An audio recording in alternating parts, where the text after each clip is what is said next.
to equilibrium and kinetics of water-rock interactions.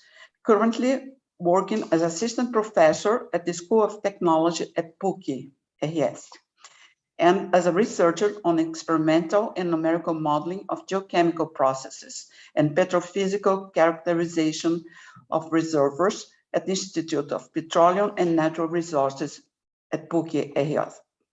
Dr. Iglesias will present his vision on CO2 geological storage in Brazil. And Mr. Marcos Tank from Carbon Engineering Limited in Canada. Marcos Tank is Vice President of Engineering and Project Engineering at Carbon Engineering, a Canadian climate solutions company, which has a technology to remove CO2 directly from the air, DAC, and to produce very low carbon fuels. He is a chemical engineer from Universidade Federal do Rio de Janeiro with an MBA from COPEAD, with over 35 years of experience developing, implementing, and operating industrial plants. Before joining carbon engineering, he worked in Germany for Degussa Evonik, in Switzerland for Sandoz and Ciba Geigy, led the implementation and operation of the gas chemical complex in Rio de Janeiro, Rio Polímeros, and Eneva's coal and gas thermal plants. Mr. Tank will present his vision on achieving affordable true net zero emissions. Next, we have Dr. Luiz Eduardo Hubian from Deloitte, Brazil, Rio de Janeiro. Luiz Hubian is a partner responsible for Industry 4.0 within Deloitte's capital projects practice. He has over 35 years of experience in planning and implementing engineering and software projects in Brazilian and foreign companies in the oil and gas, energy, chemical, and petrochemical markets. With professional education in chemical engineering and process control, he has a multidisciplinary engineering practice, led teams of around 2,000 professionals, and coordinated large projects, some of them in several countries and languages. He has experience in building high-performance teams and developing cooperation with companies and universities in Brazil, North America, and Europe. He has extensive experience in managing contracts with high technological content. Hubian has previous experience as an entrepreneur in innovative areas, having founded Chemtech, Hadix, and BioSafe, and with large companies. Dr. Hubian will present his vision on how Industry 4.0 meets decarbonization. Then, Professor Neven Dwight from the University of Zagreb, Croatia, is a professor in energy planning, policy, and economics since 2001 at Power Engineering and Energy Management Chair, Department of Energy, Power Engineering and Environment, on the Faculty of Mechanical Engineering and Naval Architecture from the University of Zagreb. He is member of International Scientific Committee of Dubrovnik Conference on Energy, Water, and Environment Systems since 2003, and chair of its local organizing committee since 2007. He is co-editor of Energy Conversion and Management, subject editor of Energy, editorial board member of Applied Energy, member of Regional Editorial Board of Thermal Science Journal, and editor-in-chief of Journal of Sustainable Development of Energy, Water, and Environment Systems. His research covers areas of energy planning, of energy systems with high penetration of renewables, sustainable communities, energy policy, energy economics, mitigation of climate change, energy efficiency, and combustion engineering. Dr. Dwight will present his vision on energy transition towards renewable. I would like them to start our presentation inviting Raquel Henriques. Please, Raquel, thank you for joining us, and please, the screen is yours. Thank you for the invitation. Thank you for having me here in this very important seminar. And I'd like to start my presentation. Let's do it.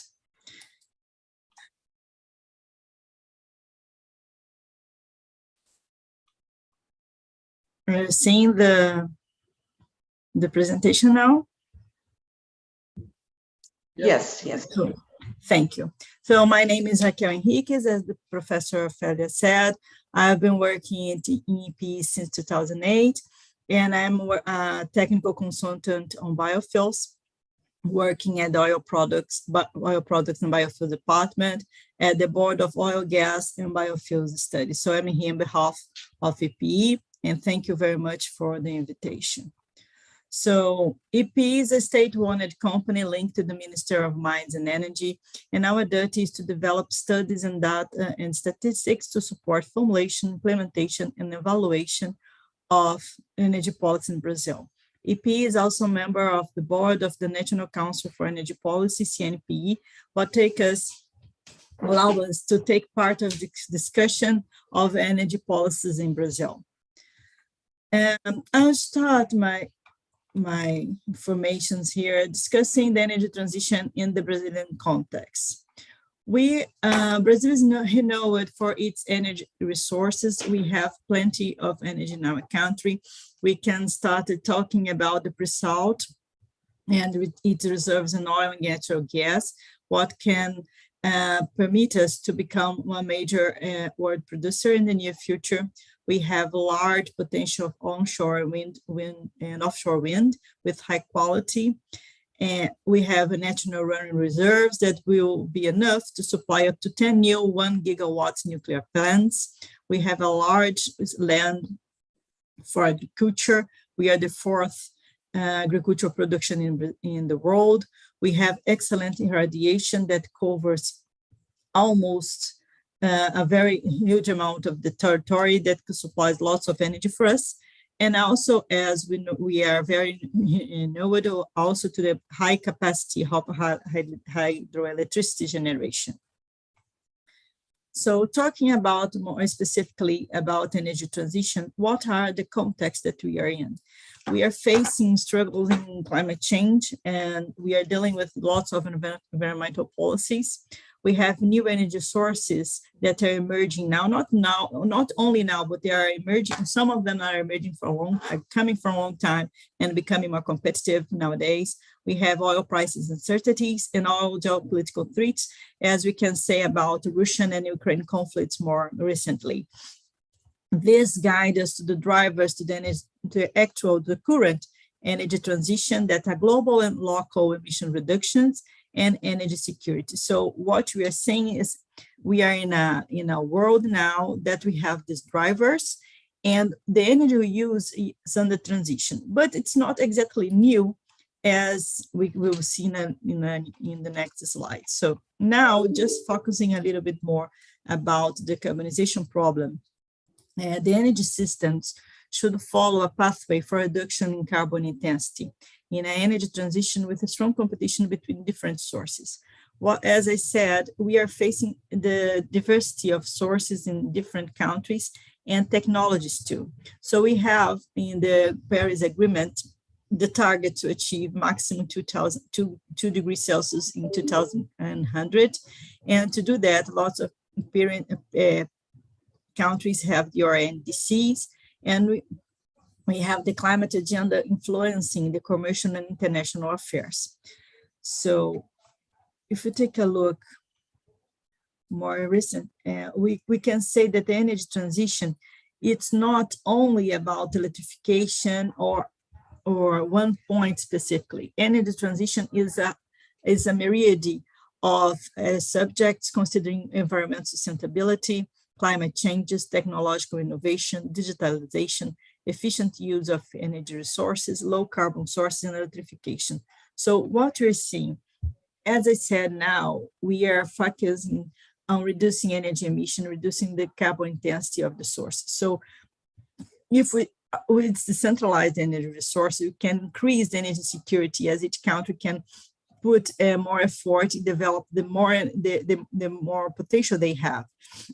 We don't see also a rupture in this existence of current fuels and new sources. The upcoming sources are not going to stop the use of the fossil fuel that we have today, but we are going to share. It's not a black and white thing. We have a shadow of gray that will cover all the whole thing that are going, and the new sources of technology, of resources and technologies.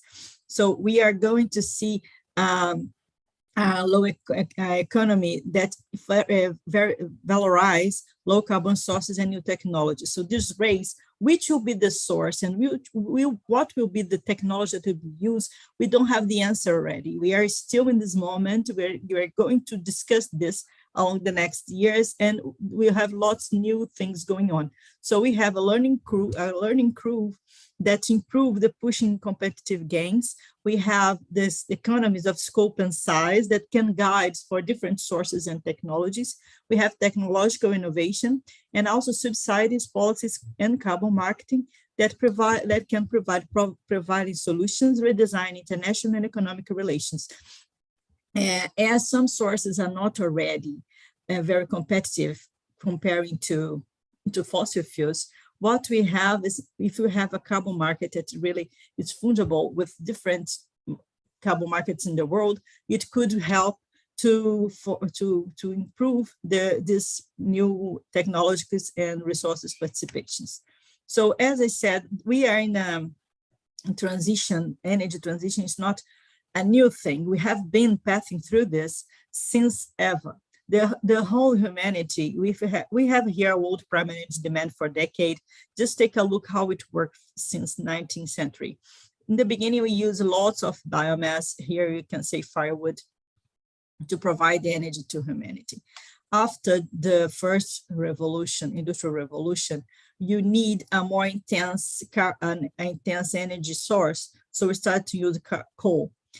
But it was not suddenly, it was not in one moment of other. It takes a while to change from firewood to coal. We didn't move to coal because the firewood didn't exist anymore, but because the energy we need for that time we had different characteristics. The same thing occurred in the second industry revolution. When we have the oil discovered and the oil use, it was not in one moment of the other. We have to develop a whole chain to improve the use of oil as we need for logistic reasons and also intensity energy. And in the near future, we have been seeing a more spread possibilities, considering natural gas, the hydropower use, and nuclear and other resources. So what will be the answer for the next, what will be the sources and technology for the new future? We don't know, we don't have the answer. And in which speed this transition will occur is also something that we still are aiming to answer this, but we're still in the movement. We don't stop. And if we see Brazil more specifically, as I showed before the world, now we're seeing Brazil. And how we see here, we have, this is from 1940 until today, until last year actually, and until here we see for decades. And after 2010, we have each year. So we have been changing a lot too in Brazil for different reasons. In the beginning, we have firewood as a main source, and we have very, very small use of oil and oil products. But after 1950, we have the Petrobras launch, the enterprise was developed here, and it increased the use of oil in Brazil. And after the year 1970, we have the creation of the mandatory use of ethanol and gasoline. So we increased the participation of sugarcane. And now, if you see now how we are today, we have still a great amount of fossil fuels in our energy matrix, but we have more than almost 40% of renewables. So if you compare how we were in firewood use in 1940 was almost 80-30%. Now it's only 8.7. Oil products increased from 6.4 until almost 50 last year. And sugarcane, it's very important to see how it changed after the obligation of ethanol inside gasoline in 1980, and now we have the sugarcane products, not only ethanol, but also the bagasse to industry use, and the matrix sums 16.4%. And very important to say that during this time, we increased in 13 times the use of energy. So we had 24 billion tons in 1940, and now we have 300 billion tons. It's a great amount, and we keep the great majority of renewable in our energy resource. So Brazil, the energy sector today has a great use of energy resources, And if we compare ourselves to our great economies in the world, we see that we are very good. We are very nice in the picture. If you compare with the European Union, China, United States, and India, we, of course, some countries have not exactly the same amount of energy that we use, but even though we compare to these countries, European Union and China, for instance, we have great amount of energy use, but we are the highest in renewable participation in the matrix. So it's very important for us in geopolitical assessment. And also we are leader in biotechnology and bioenergy due our great participation of renewable resources in our energy matrix.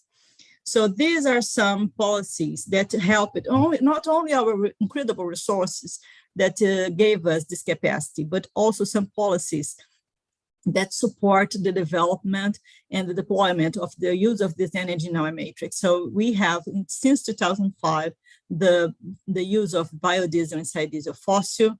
Then we have the use of ethanol inside gasoline. But here I'm focusing in the international agenda that had CORSIA forcing the use or actually reducing the emissions in CO2. We have IMO that forces some reduction in sulfur content in the maritime fuels. And in 1917, we had RenovaBio here in Brazil. That's the renewable program that have targets to reduce energy emissions, CO2 emissions in the transport sector. And more recently, last year, we had the Fuel for the Future. That was a very important program from the Minister of Mines and Energy that gathered lots of specialists discussing different sources and trying to identify how different policies can combine their forces towards a more efficient way to improve the renewable use in our energy matrix. Here, I highlight too some initiatives like RIAT, Promar, and Abastece Brasil that try to increase the efficiency of the transport sector in Brazil, and this guides us to reduce also the CO2 emissions in this sector. We have the new natural gas market, that has its initiatives to improve the use of gas in the energy metrics, but also to start a new, to help to deploy the biomethane participation.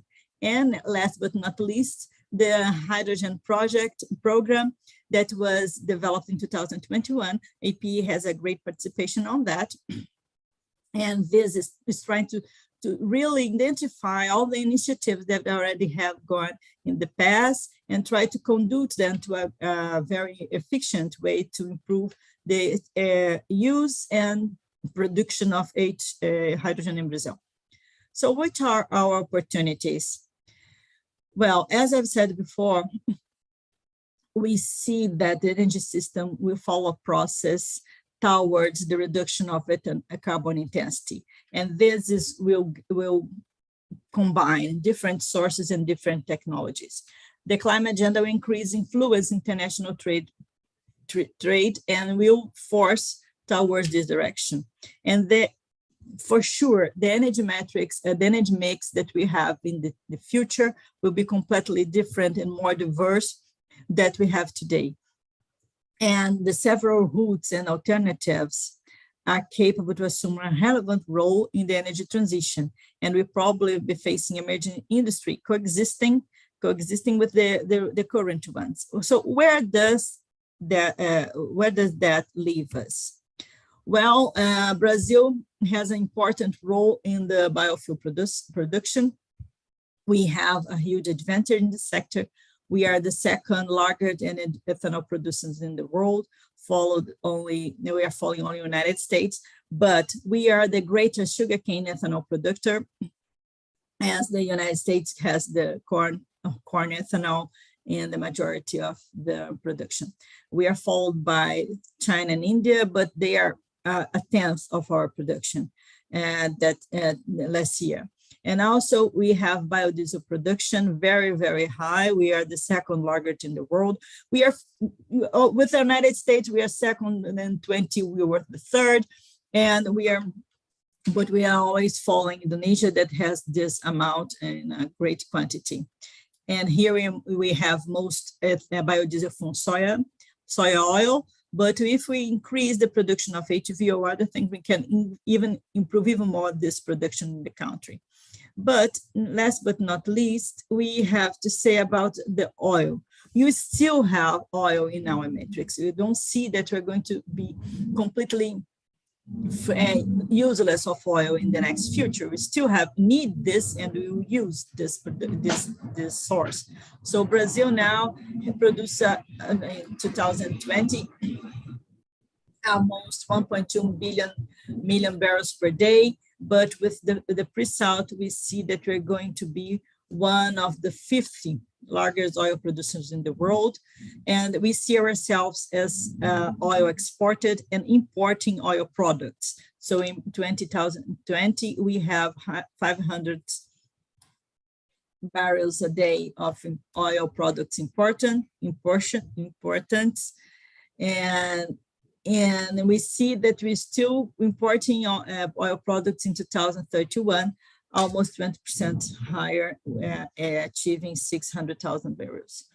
So we see in our plans that we are still having a great part of renewable sources in our energy matrix in the future. As I said, if we compare ourselves with other countries, we are still very renewable.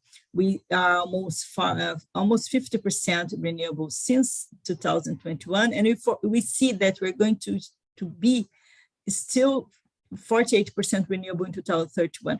Although we increase in 28% the energy growth, we still keep our renewability, improving the participation of renewable energy, not only sugarcane products, but also solar, winds, and other renewables. So my final remarks. I'd like to highlight that the energy is totally associated with environmental aspects and acts as a driving force to social environmental development and equity, mainly concerning renewable sources. So the concerns about climate change for sustainable development will be guideline for the treatment of energy subject in the future. So we see the influence of international affairs and the international economy between the countries. The great nation, most of the great nations are trying to reduce this carbon intensity of the sources and mitigating the risk of energy shortage in the territories. So we see the promotion of energy efficiency, the production of energy efficiency, and the use of the resources, aiming to economical development and environmental preservation. So countries such as Brazil, that we have a great amount of energy resources and technological development, we are part of the game. We need to participate in the discussion.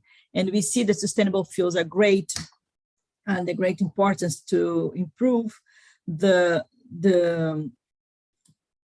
mitigation of global and local pollutant emissions, as well as to contribute to energy resources. And finally, I would say that biofuels are a very good alternative for that, with environmental and socio-economic advantage, contributing to job and income generation.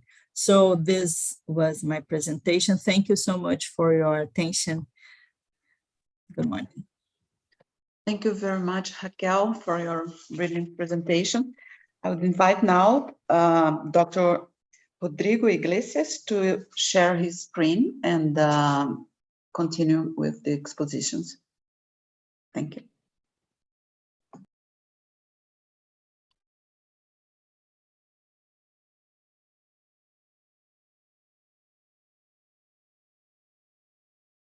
I can see my screen.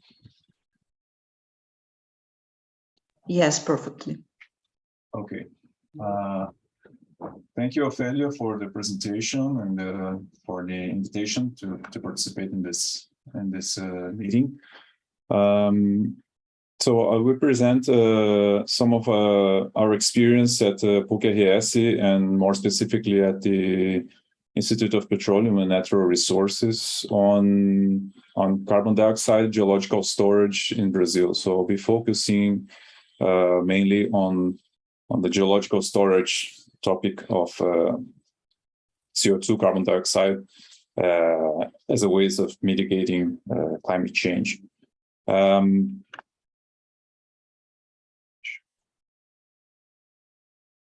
Okay, so I'll cover briefly about the geological storage, since it's not my aim here to explain the process and all the elements involved in this technology or process. But mainly the idea here is to focus on the current and past initiatives and also some perspectives for this process in Brazil, and also focus more on the preparation of the Brazilian Atlas of Carbon Capture and Storage in Brazil that was published a few years ago, and how it was developed. And it's still an important resource of information for this technology in the future. And in the end, some of the perspectives for the storage and possibilities and stakeholders in our country. So basically, geological storage is the idea of storing carbon dioxide in deep underground for purposes of avoiding emissions of carbon dioxide to the atmosphere, or even to remove CO2 from the atmosphere. The main advantage of geological reservoirs is the large capacity and availability worldwide. Fortunately, also in Brazil, we have a large capacity and also availability. It's a mature technology because it's been developed for many years, first by oil and gas companies, which of course are still involved nowadays in the development, and also interested in pushing forward this process. Also to use this process to increase oil recoveries, and maybe in the future just for storage, depending, of course, in the main issues of this process is the high cost and the financing of the processes is known for a long time that it's not a cheap process to be carried out. It requires lots of research and surveys to find the better conditions, better places for storage. And also it's a technology that does not have a large public perception even today. There's not a lot of people that know about this process. But anyway, overall, it's considered probably the best place to store the large amounts of CO2 that we require in order to have some impact on the current emissions. So what has happened in Brazil regarding geological storage? Well, this started maybe in the 2000s, early 2000s, the first initiatives. Of course, Petrobras was largely involved in this process, since it's the major oil company in our country. And they started early tests in onshore reservoirs in the Northeast, in the Bahia state, and these reservoirs in the Recôncavo Basin. They did some early tests, mainly focusing on enhanced oil recovery. So the idea of injecting carbon dioxide to recover additional petroleum from the reservoirs. These were like mature oil fields, so they wanted to increase their production. Okay. Later, Petrobras, after discovering the pre-salt provinces and oil fields, they found that they were reservoirs with large amounts of carbon dioxide associated to the gas. So they wanted to use this carbon dioxide for additional oil recovery. So today, Petrobras has been injecting this excess carbon dioxide in some of the reservoirs. And you can see this in this little chart on the right, that this amount has been increasing since in the last years. These are today they're injecting almost 600 kilotons of CO2. So it's an important amount, and it's worldwide. It's considered a very large project. Of course, it is injected for additional recovery purposes. It's not purely storage. So this has to be taken into account. But anyway, it's been used for developing technologies such as for the capture of CO2 for separation from the natural gas using membrane technologies that was developed specifically for Petrobras for use in their FPSOs, so in their offshores where the space is very limited. And anyway, so this was an important development in the recent years. But currently, we have been seeing that the other companies and other industries, such as the ethanol and sugarcane industries, were also starting to become interested for using in storing CO2 underground. So we have some companies such as FS Bioenergia and Raízen interested in developing storage projects. Also, other oil and gas companies that have become recently more involved in the pre-salt exploration. And as for the R&D and academia side, we have been developing studies and research and development at PUC-RS since 2007, when we had the creation of this carbon storage research center, the CPAC. Later, it was transformed into the Institute of Petroleum and Natural Resources, which is currently our current name. So this was started in 2007. Then we also have the RCGI at USP that's also developing lots of research on this topic, also on legislation and hydrogen. And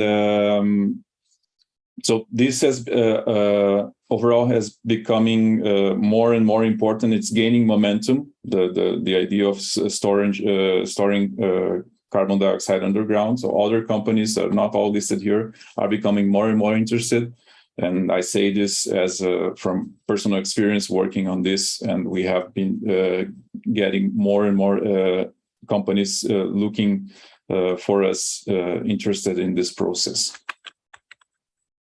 So over the years, we have been developing an important study that involved a collection of large amounts of data for ultimately having prepared this first Brazilian atlas of capture and storage of CO2. This was, of course, inspired by other publications by other countries, such as the US, Canada, Australia. They have their own atlas, and then we wanted to have a similar study, a similar material here in Brazil. So this was an overall study that started back at the beginning of our research center before in 2007, 2010, and the publication was finished in 2017.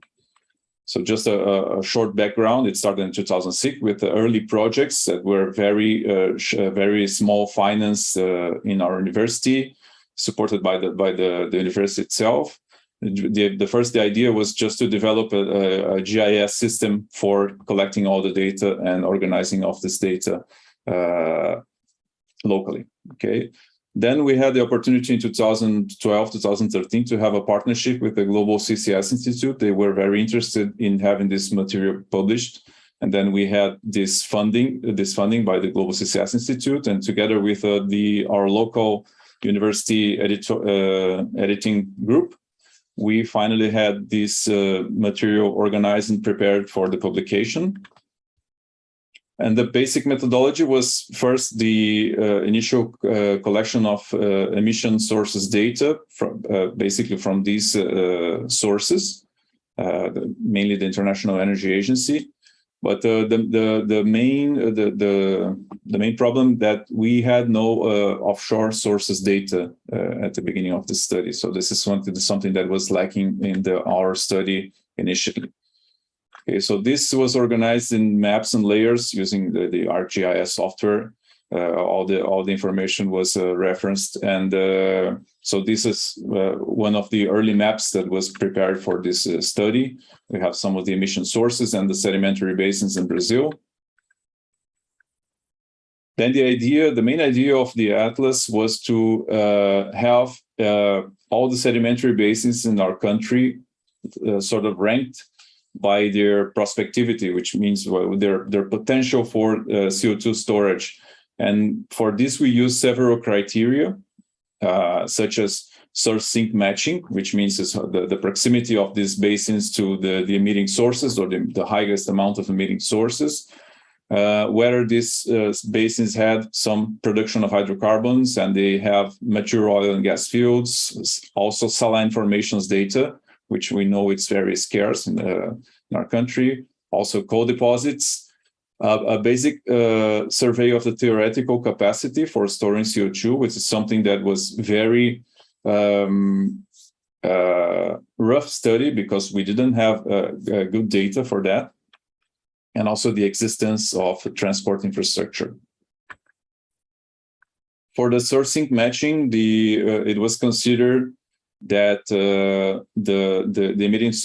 sedimentary basins to have like a 300-kilometer buffer zone for proximity with the basins, with the emitting sources. This was a criteria established for this matching. The storage capacity, the theoretical storage capacity, was based on this widely known study by Basho et al. In 2007 that separated the capacities in different degrees according to some of the criteria, some of the thresholds that are applied to the theoretical capacity. But basically, the theoretical capacity is like the maximum of available storage space, considering just the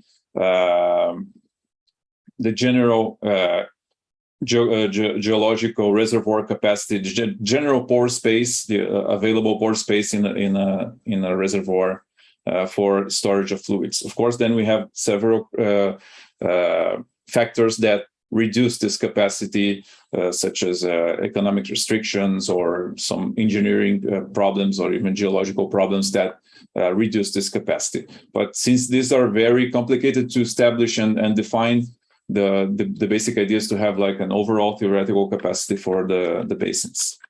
Okay, so as results of this atlas, I'm just showing a few of the maps that were obtained for this publication. So this is like a broad view of all the sedimentary basins in Brazil and the carbon dioxide sources. Okay, then we have the sources by some of the sources by size. So larger circles means larger sources. As you can expect, most of the sources are concentrated in the south and southeast regions of the country. We also have the emissions sorted by type, and as you can guess, most of the sources are for the energy generation and also for biomass uses, and also some of them by the cement industry. We have some mapping of basalt formations, mostly in the Paraná Basin. This is something that's been quite interesting recently, since basalt formations have been increasingly being considered for storage, decoring from the success in some of the injections of CO2 in basalt formations, such as in Iceland. This is a map of the ethanol sugarcane sources in the Paraná Basin, in the São Paulo, Paraná states, and the Paraná Basin here. So you can see we have a good sourcing matching in this region. And basically, in terms of prospectivity for storage, since we considered that our data was not good enough, like to have an overall rank of all the basins, the idea was to separate them in three main categories, considering all the criteria that I mentioned earlier. And we just put the basins in three categories, basically a low prospectivity, medium, and high prospectivity. And then we have in the low prospectivity, of course, the basins that are in regions that are less accessible for emitting sources, such as the north and some in the northeast. Also, here in the south, we have the Pelotas Basin, which is a low prospectivity.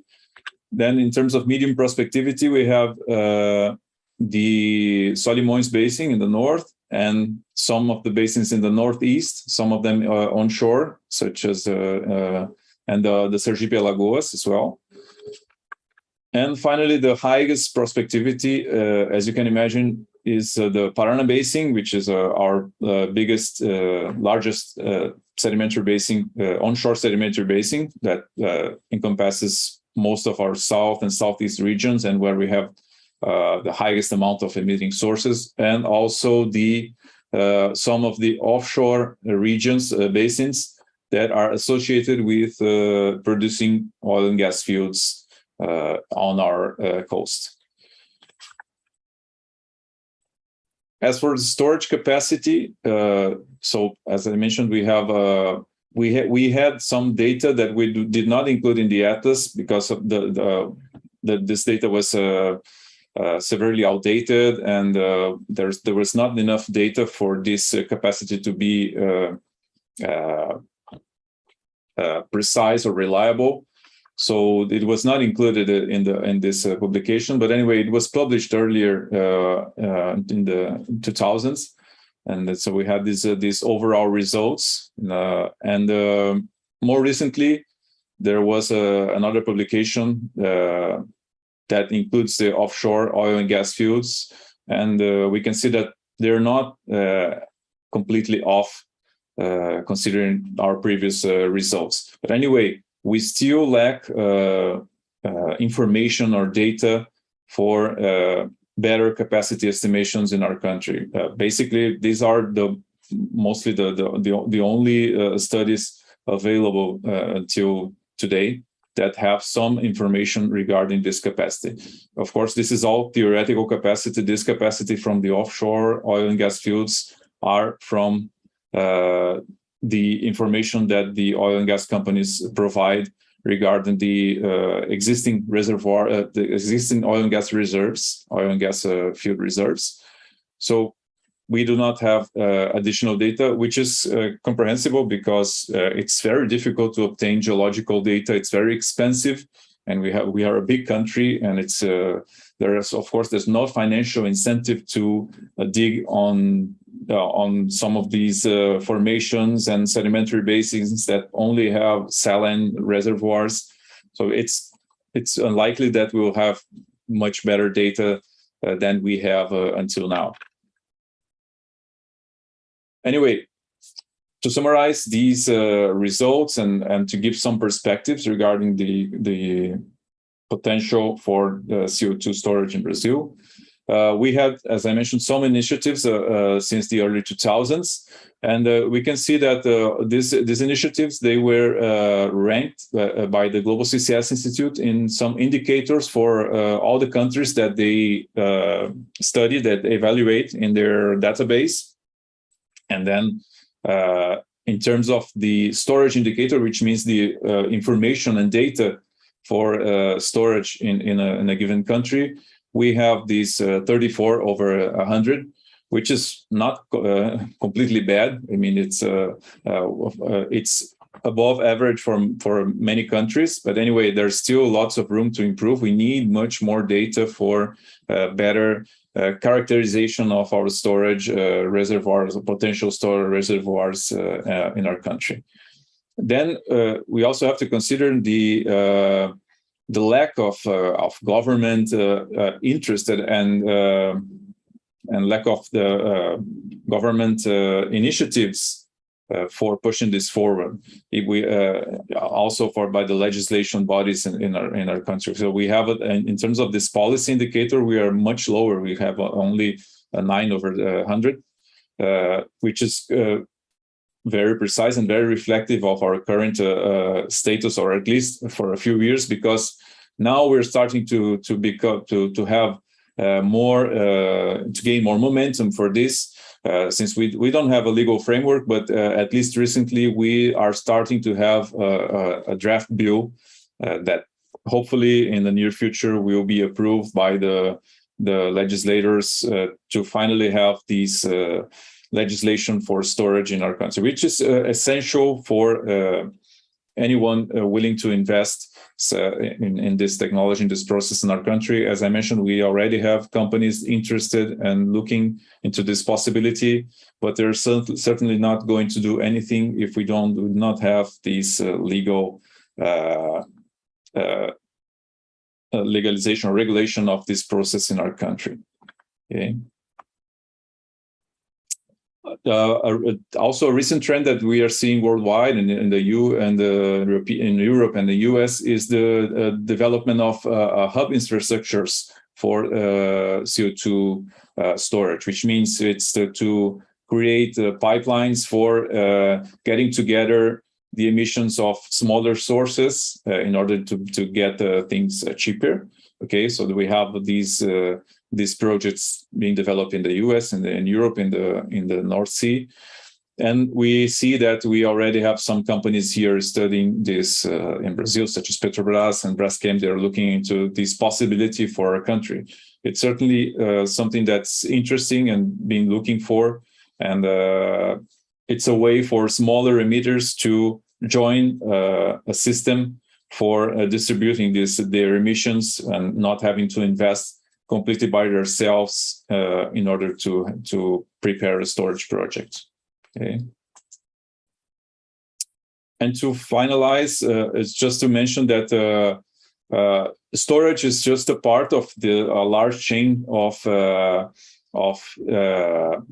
technologies that aim to avoid emissions into the atmosphere, but also it's a key part in order to develop carbon removal technologies, which means actual removing carbon dioxide from the atmosphere. We see from lots of reports that we need this to achieve net zero by the end of the century.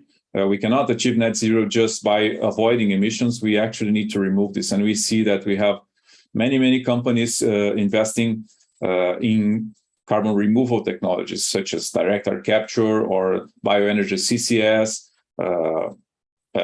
some other technologies that I didn't mention here, but such as enhanced weathering. Anyway, these are expensive and difficult technologies, but a lot of people are looking more closely into these possibilities and technologies, and it's certainly that it's going to become more and more important in the near future.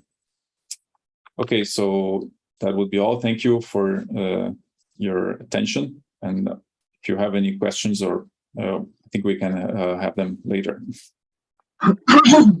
Thank you very much, Rodrigo. I invite now Marcus Tank to present his vision. Thank you, Marcus, for accepting. Yes, thank you for the invitation, and good morning, everybody. Let me share my screen.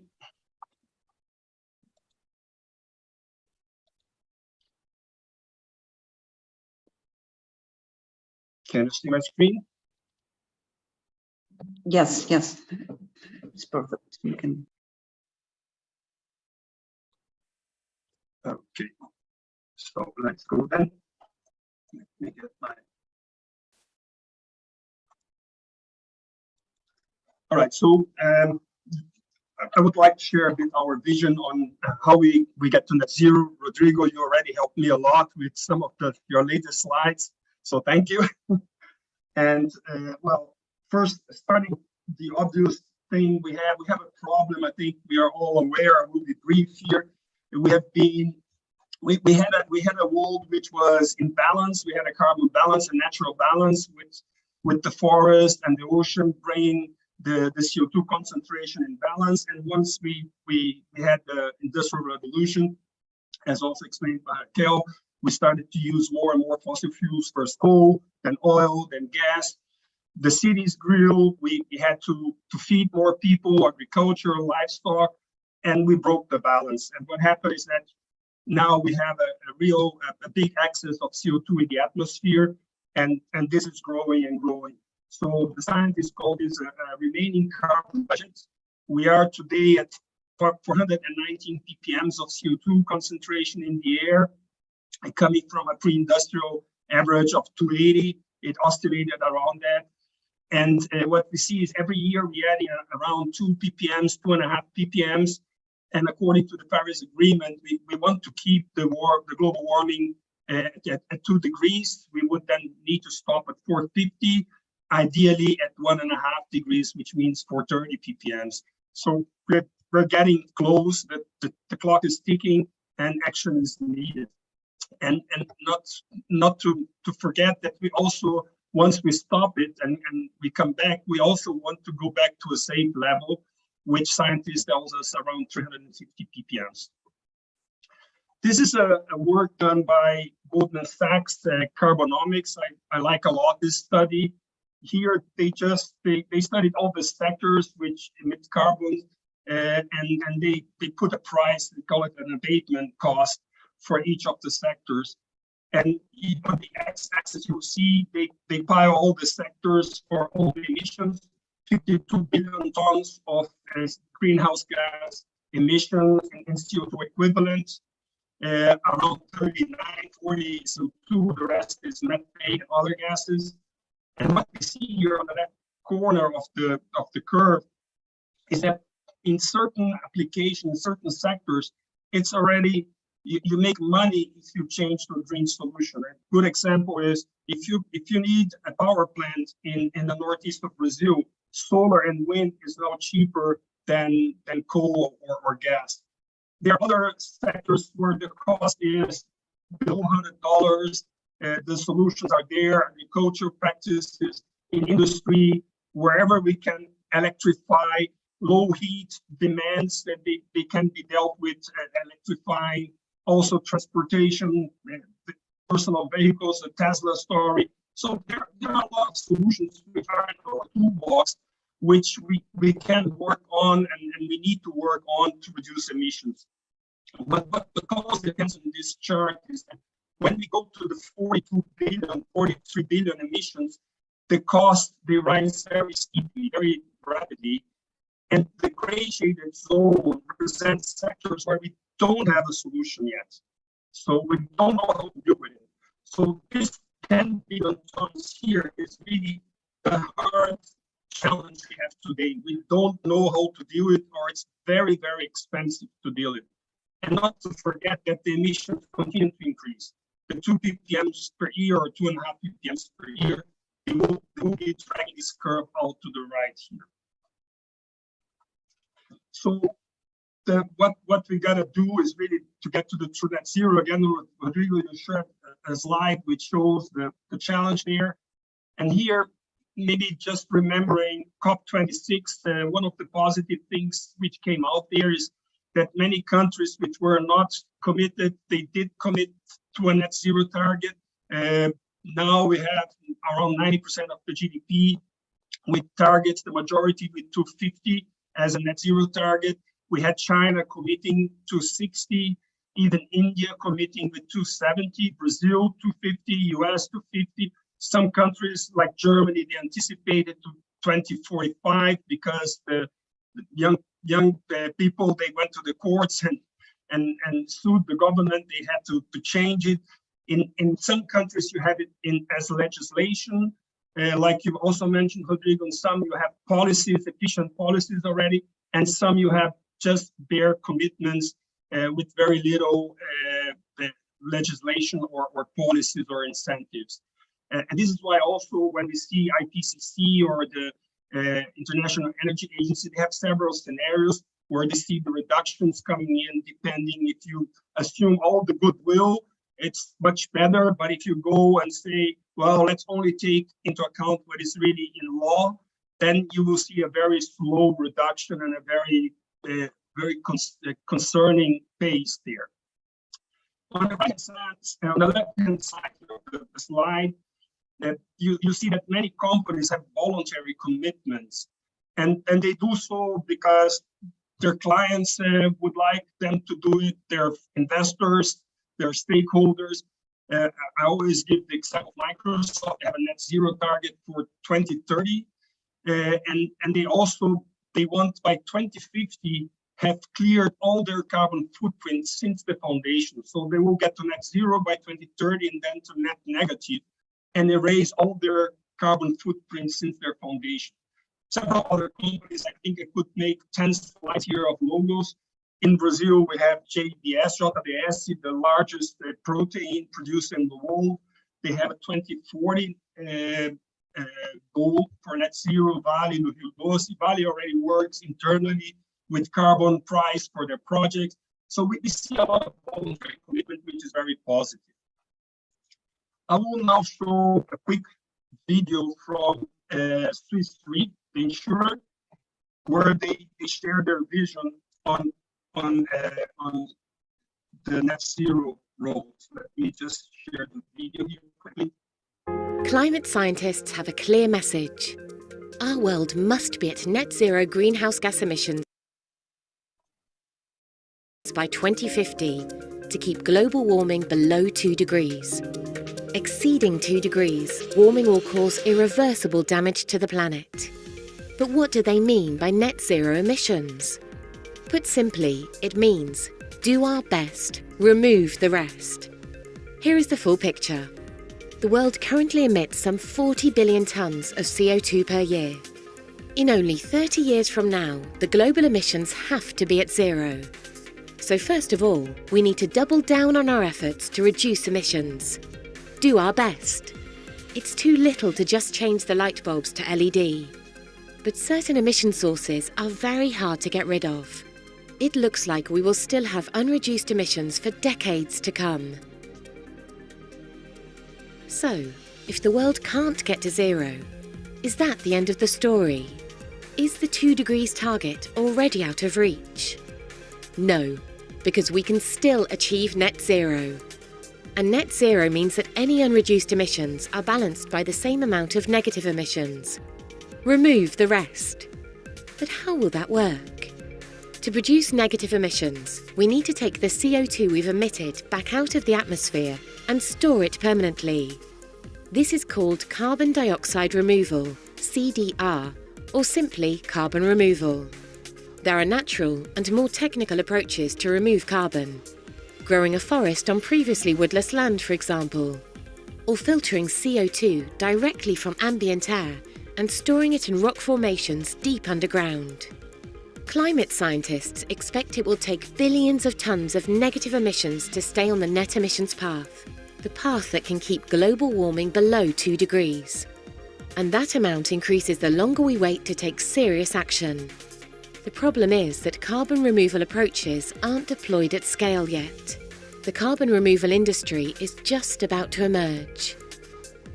So how can companies and individuals help to get the world to net zero? Many of us want to take responsibility of our emissions. We can do so by emitting as little as possible and compensate our unavoided emissions. Compensation is usually done by buying so-called carbon offsets for each tonne we've emitted. That way we pay others to avoid their emissions in our stead.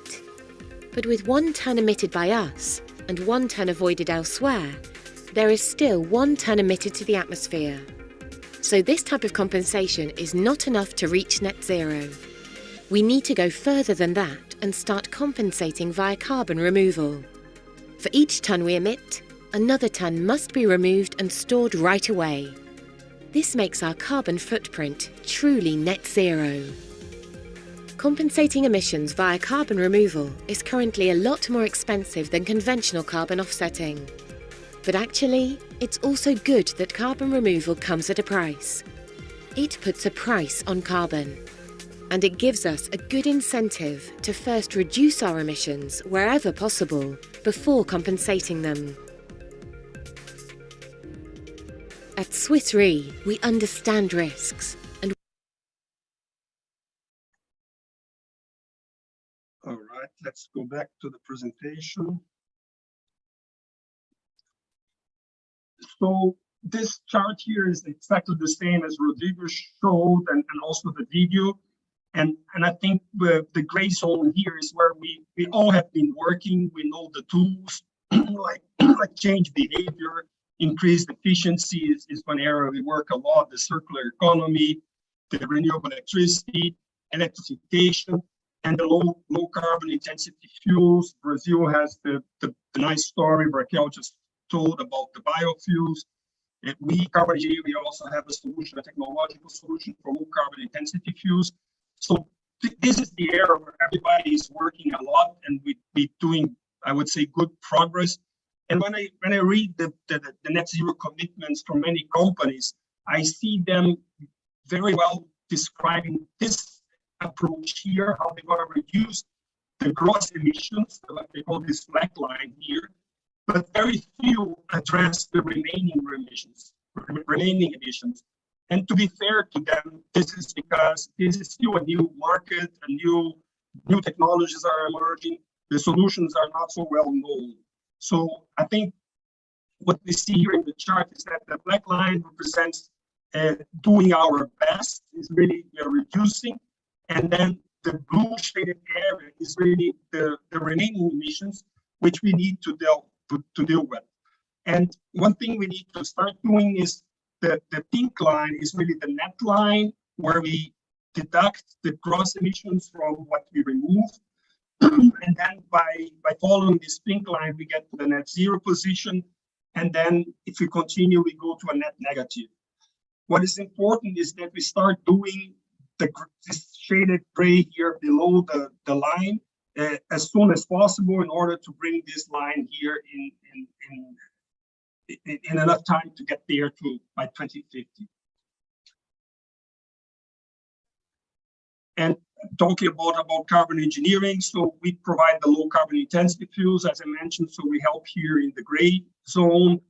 We provide the negative emissions from direct air capture, so we can deal with remaining emissions and we can deal with the past as well.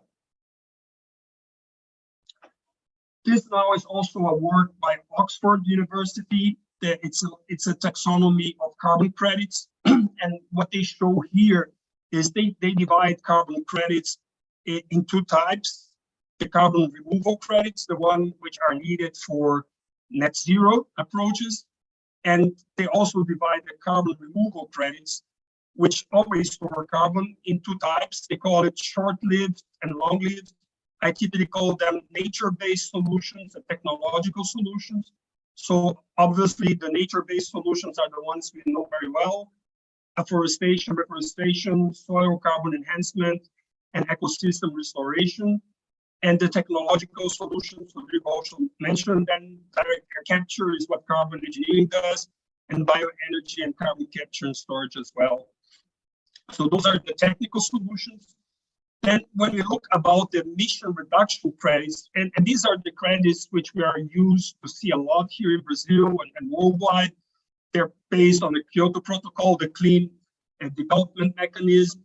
So a good example is if you're building a hydropower plant, and Brazil has a lot of these examples, you may claim, according to the Kyoto Protocol, a counterfactual baseline saying, well, I built this hydropower plant, somebody didn't build a coal-fired power plant, and then they get credits emitted, which is great. You avoid emissions, but those credits are not the credits which will bring you to net zero. Similar one is if you adopt a forest, you're maintaining the forest, you're avoiding damage to this ecosystem. Very nice, very important, but this doesn't bring you to net zero. And the third type of credit is one which we will see starting more and more related to industrial flue stack carbon capture, where you will be capturing emissions from an existing industrial process. All right, so let's go to the next one. So what does carbon engineering do? Like we said in the beginning, we are a carbon solutions company, or climate solutions company, and we license a technology to remove CO2 from the atmosphere and concentrate it to 99.99%. And this CO2 can then be stored permanently in a geologic storage, or can be used to produce chemicals. The most prominent chemical which we look for is aviation fuel. Aviation is one of the hardest to abate sectors. So if you combine our CO2, which we capture from the air, with green hydrogen, with a couple of synthesis steps, we can produce those drop-in fuels, being diesel, being bio, aviation jet fuel. And the logic here is that the CO2 emitted during the combustion of these fuels was already captured from the atmosphere beforehand. So in theory, this would be a neutral fuel. It is not neutral. We call it a low carbon intensity because in the process of producing this fuel, we have some small emissions which need to be accounted for.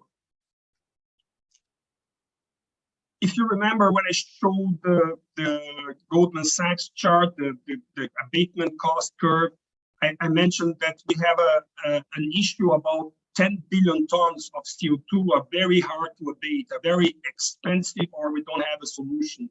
So our founder, when he developed our technology, he always thought we need to have a solution which can address 10 billion tons of emissions. So we need large-scale deployment. This is why our technology is not based on any prototype. It's not like a specific machine which was developed to capture the molecule from the air, but we draw equipment from existing other industries. So we basically use a cooling tower where we do the contact of a chemical solution with the CO2. The CO2 is captured in the solution. Then we use an equipment from the water treatment industry, a pelletization reactor where we precipitate a calcium carbonate. The CO2 now is in a solid form. And then we use another equipment from the calcium, from the lime industry, which is a calcinator, where you just take the limestone, which is calcium carbonate, and you calcinate it, and then you recover calcium oxide and produce pure CO2. The chemicals are all regenerated in this loop and this loop, and at the end we produce pure CO2. So the key message here is that existing supply chain, we're able to build multiple plants at the same time, drawing on this existing supply chain. Our projects are standard projects because differently from flue stack, every flue stack has a different composition, a different flow rate. Here, our plants will always be a 1 million ton per year capture rate. The composition in the air is always the same, regardless where we are, and the end product is always the same. So this facilitates a mass deployment. And also our plants can be located wherever we want. We don't need to go to the flue stack. We go to the best place, being on top of the reservoir, or being close to a renewable energy supply, or close to a port to facilitate construction costs. This again is the Goldman Sachs curve. So if we see today the estimate of our technology, and we cannot be giving cost out, but these numbers come from other sources, McKinsey, and also our first licensee, Occidental Petroleum. They announced this cost. So Rodrigo, you mentioned that our capture is still very expensive. We may say yes if we compare to the regular offset credits, which trade at $10, $15, $5. But this is another product. And if we see what is the cost to address this problem here, it is much cheaper to go with direct air capture than incurring this cost over here. And look to the future with more deployment, with scale, and with more development of the technology. Also, these numbers come from others, from the DOE, the Department of Energy in the US.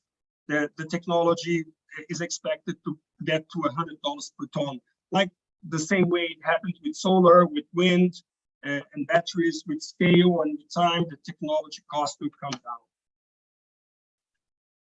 And to finalize, just a bit of our fuels production, our technology. Like I said, we take the CO2 of the air, we combine it with hydrogen. And since we start with a 99.99% CO2, our fuel is also very, very pure, no sulfur, no other impurities. So it besides the low carbon intensity, it also brings a huge benefit in terms of local environmental impacts with those other components.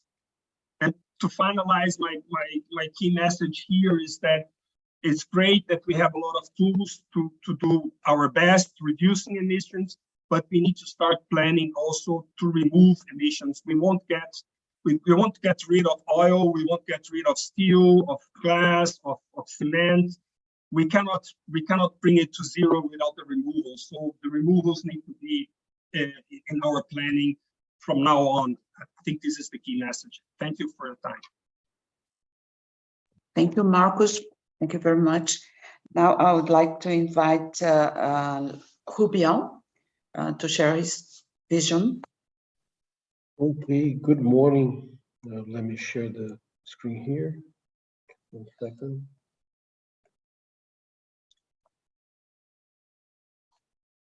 Yeah, can you see? I'm putting full mode. Yes, but it's not, yeah, okay, it's full. Is it okay now? Yes, Okay. How much time, Ophelia? well, you have 15 minutes. Excellent. Okay, let's go. Well, first of all, I thank you very much for the invitation. It has been a very interesting session. I'm learning a lot here, and I was also taking notes. Well, I'm here as a partner of Deloitte Brazil. The idea here is to talk a little bit about a point that was not touched yet. There is what we can do right now to prevent emissions. I think that we have a big panel here. And as I said, I was making some notes here, considering the material presented by the other colleagues here. And I think that Raquel touched a lot of interesting points, but it's interesting to say the evolution of the energy sources, and maybe a kind of a connection of the renewables to, I mean, renewables, not the hydraulic one, but the other ones, to the fourth revolution that we are going through. But the fact is that no matter how good Brazil is in this panel, we are going to be dealing with more than 50% of fossil fuels for the energy into 2030. Rodrigo was mentioning, and it was very interesting to see the storage of CO2. Started with the idea of enhanced oil recovery, but now it's something that is being considered by the other fuels and by companies like Braskem. There is not an oil producer. The message, I think, that was also reinforced by Marcos, that it's not only a matter of reducing emissions, we will need to capture, we will need to remove the CO2 already produced at a certain point. And it was kind of very quick, a very quick note in Marcos' presentation, but we are not only talking about CO2, we are also talking about methane, we are also talking about nitrogen oxides. And what we feel is that in the middle of all this big picture, with a lot of news today in the Valor Econômico newspaper, we have a very interesting report about offshore eolic parks. We have been seeing announcements from Shell and from Unigel about hydrogen plants. And so I think that we are in the middle of this big panel, but the idea for me right now is to talk a little bit about Industry 4.0. There is another revolution that is running in parallel to this discussion here, but I think that at a certain point, we can have a kind of synergy between these two challenges that we have straight ahead. Somehow the idea of the Industry 4.0 is exactly the same that was presented by Raquel, and she was mentioning the energy sources. I was still hoping to see the kind of association with the third industrial revolution in the fourth, but the fact is that when we think about the automation process, the information process on the big aggressors to the CO2 panel in the world, especially the oil and gas producers, what we feel right now is that we are in the middle of a lot of ideas that are coming to us. We have this panel that I want to show here because we are far from the ideal situation. The oil and gas industry, not only in Brazil, but globally speaking, has been always a kind of important leading edge industry in terms of technology, especially computational technology. But this is not the case right now. If we look, and Deloitte has already studied these cases, both a global case and the Brazilian case, if you think about what the oil and gas industry, what the power industry is doing right now, what we can say is that in terms of the digital maturity, these industries, they are very behind some other industries like telecom, like media, like real estate. And this is something that needs to be worked very quickly. Because here, when we are talking about Industry 4.0, we can, as Marcos was mentioning, it is the do our best. Right now, we need to do our best while we do not have all these tools in place, all these resources to really remove CO2 from the environment. I'm quite sure that we will do this in the future. The companies, they need to invest, no doubt about this. This discussion cannot be postponed, but while it's not a reality, we can do something in the present. We can increase the digital maturity of the companies, especially in the oil and gas sector and in the power sector. And we can kind of approach some challenge, not this kind of challenge that I'm bringing here. People think, oh, Industry 4.0 is something that is being thought to allow a kind of remote operation, unmanned operation of offshore platforms. People, this is something that has been discussed for 60 years. In 1962, Gulf Oil, that doesn't even exist anymore, was already publishing a paper about how to operate an offshore platform in the Gulf of Mexico without people on board. So this is something that was being discussed 60 years ago. The idea here is really to bring a kind of a new toolbox for us. When we think about this toolbox, I bring here two examples. I think that we do not need to think about spectacular things, spectacular algorithms, spectacular tools, spectacular software development. We can have a situation like this here. This is a very simple example that is related to this revolution that we are going through. We have a safety valve here. This is something that is very common, very usual in a kind of oil and gas facility, a petrochemical facility. And this valve, the duty of this valve, the mission for this valve is, okay, whenever the pressure goes too high, this valve will be open automatically, mechanically, typically, and we are going to have a kind of release of gas. We are going to simply, through the gas, we are going to have the gas going to the atmosphere. This gas is not CO2. Sometimes we can even send this gas to a flare and burn it, transform it into CO2, but it can be released to the atmosphere in a raw way. So we can have methane, for instance, here. And methane is much more aggressive to the environment than CO2. So the idea here of using this 5G technology, to use this new communication technologies, is to do something that was not possible before. Nobody 20, 30, 40 years ago would think about monitoring all the PSVs, all the safety valves of a petrochemical installation, an oil and gas installation. Nowadays, it became possible.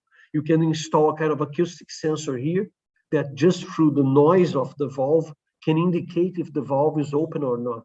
And when the valve is open, the valve is releasing CO2, not only CO2, CH4, methane, some other components that can be even more aggressive to the environment.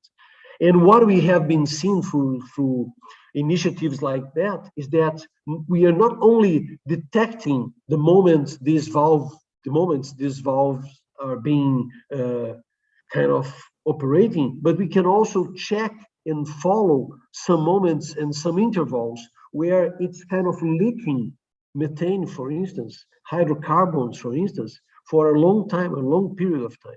So this is something that became possible with this new age of communication technologies, isolated sensors. This sensor does not require a kind of a cable to be connected to a DCS, a control room of a kind of a petrochemical installation. It's not only like this, we can also have in our toolbox the real and intensive use of artificial intelligence. Artificial intelligence is something that has been around for more than 40 years in the chemical industry, but it was not a kind of concrete application.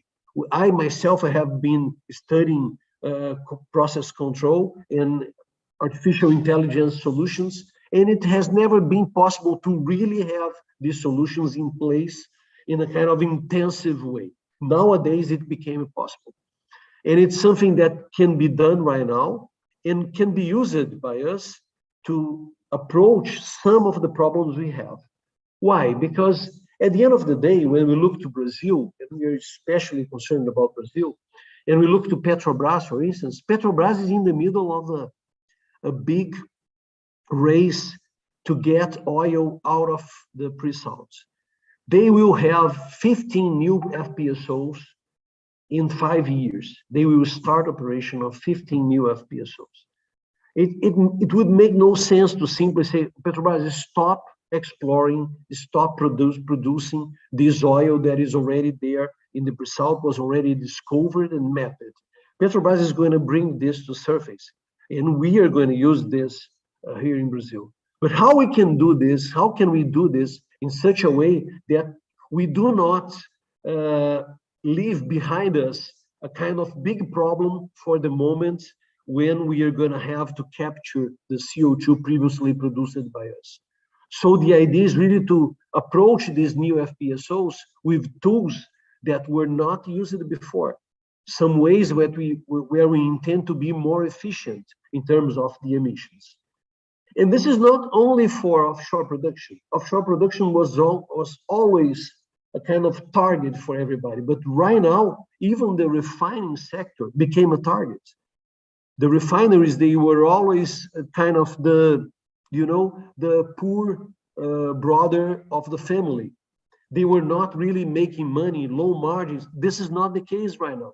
Right now, due to the kind of the global scenario we have with the Ukraine and Russia war, what we have is that we have high margins in the refining sector. We have new players in the Brazilian market, like Acelen in Bahia. And we are having these refineries under pressure to produce more. Okay, let's produce. We need to have fuels for Brazil, but let's try to do this the best possible way. Considering this scenario, that is a kind of, in my opinion, almost unavoidable scenario, and in my opinion, it would be a little bit crazy try to simply neglect that we have this challenge and that we have this potentiality in Brazil. We can map, and this map is a map from a very respectable company besides Deloitte and the other big four consulting companies. It's from McKinsey. We can map the type of emissions that we can have in the different sectors, in the different areas of the oil and gas industry. And based on this map, we can dedicate a special attention to each of these items. We can see, for instance, that energy efficiency is something that is truly important when we are talking about extraction and drilling. We can see that when we are transporting our oil and transporting the products, we also are kind of contributing for a higher emission.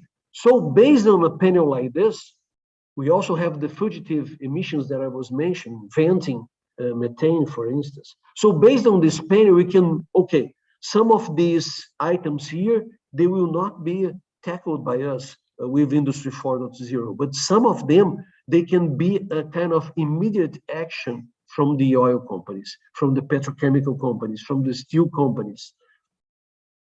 The idea here is very simple. The idea here is really to use the advancements in digital technologies, and I mentioned some of them. We have the Internet of the Things that can enable the safety valve application. We have the digital twins that can allow us to have a kind of very good simulation of what a plant or a petrochemical plant or an oil and gas plant can produce in terms of emissions. And we also have the artificial intelligence tools. And the idea here is to concentrate in two types of emissions. We would have, in general, three scopes of emissions.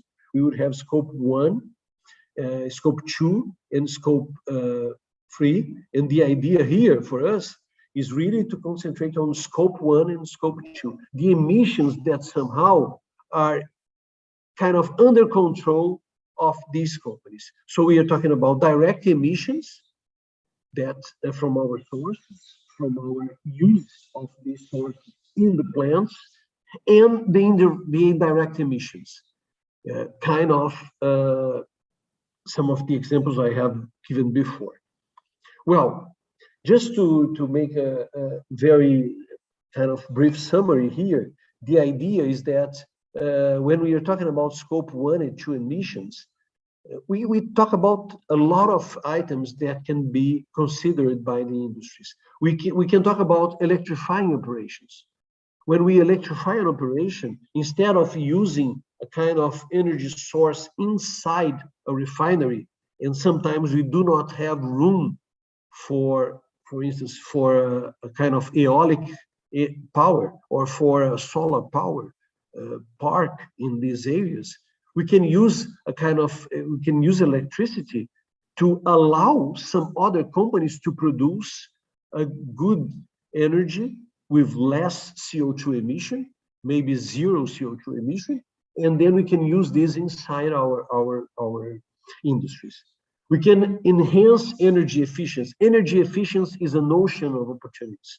We have a lot of things that can be monitored, that can be optimized, and then that can give a kind of very significant reduction in the emissions we have on a refinery, on a FPSO, or on a petrochemical installation, on a steel mill plant, all these types of industries. We can improve logistics. Logistics is also a very crucial point for us. We can reduce flaring. Flaring is something that is absolutely crazy. We are driving on a road and then we see that big flame there, a nice and huge flame there. It's completely crazy. We are wasting products that could be useful for us, and we are generating more CO2. So we can reduce flare. We have been seeing customers making a very, very good progress in this area. We can obviously employ methane capture, and we can even talk about a kind of mechanical capture. We can try to transform methane into something different, something that can be dealt by us without needing to think about a storage. But obviously, this is something that, as was pointed by Marcos Tank, is something that may become a little bit expensive when we are talking about huge amounts of methane. And we can optimize production in reservoir management through the use of digital tools. We can use the IoT sensors, we can use digital twins, we can use virtual reality, and we can model the scenarios, we can optimize the scenarios to really be more efficient. And this is what is behind this big message here. Well, this is a picture that I took the other day. It was 2 weeks ago when I was going to a kickoff meeting on a customer here in Brazil, a refinery, and we are going to talk about exactly this subject. How can we improve the operation excellence of the refinery? How can we tackle problems like the fugitive emission of some PSVs, some safety valves? How can we improve energy efficiency? How can we improve the logistics, all the transportation of the products and the raw material that we have in the refinery? So we were going to talk exactly about the use of these technologies to do our best right now to reduce as much as possible the emissions. While we cannot have a kind of 100% usage of the renewables, and as all of us were reinforcing here, this is the concrete scenario. It's a kind of the brutal reality we have. We're going to live with oil for some more time, for some more decades. It won't be in 2030. I myself, I don't believe that in 2050 we'll be really ready to have the kind of perfect situation. But the fact is that we need to start doing something. Sometimes what we feel is that the companies, they are kind of, oh, let's discuss a strategy. Okay, while you're discussing strategy, please, let's start doing something now. Let's start improving the efficiency. Let's invest. And we are not talking about huge investments here. So seeing the rainbow there in the horizon when we are going to this refinery was a kind of hope in my heart. As a chemical engineer, I always thought, and I always talked to our employees, to the students I had in my career, that as chemical engineers, we have a kind of very important role in the economy. We have a kind of we can be an agent, we can be a kind of changing agent in this environment. We can bring technology, not only Industry 4.0 technology, we can improve the processes of refining oil, the process of producing plastic. We can create new products. So we have a lot of things that are kind of very close to our hands, and sometimes we simply neglect this, and we let the time pass by, and we do not have this time anymore. We need to take action right now.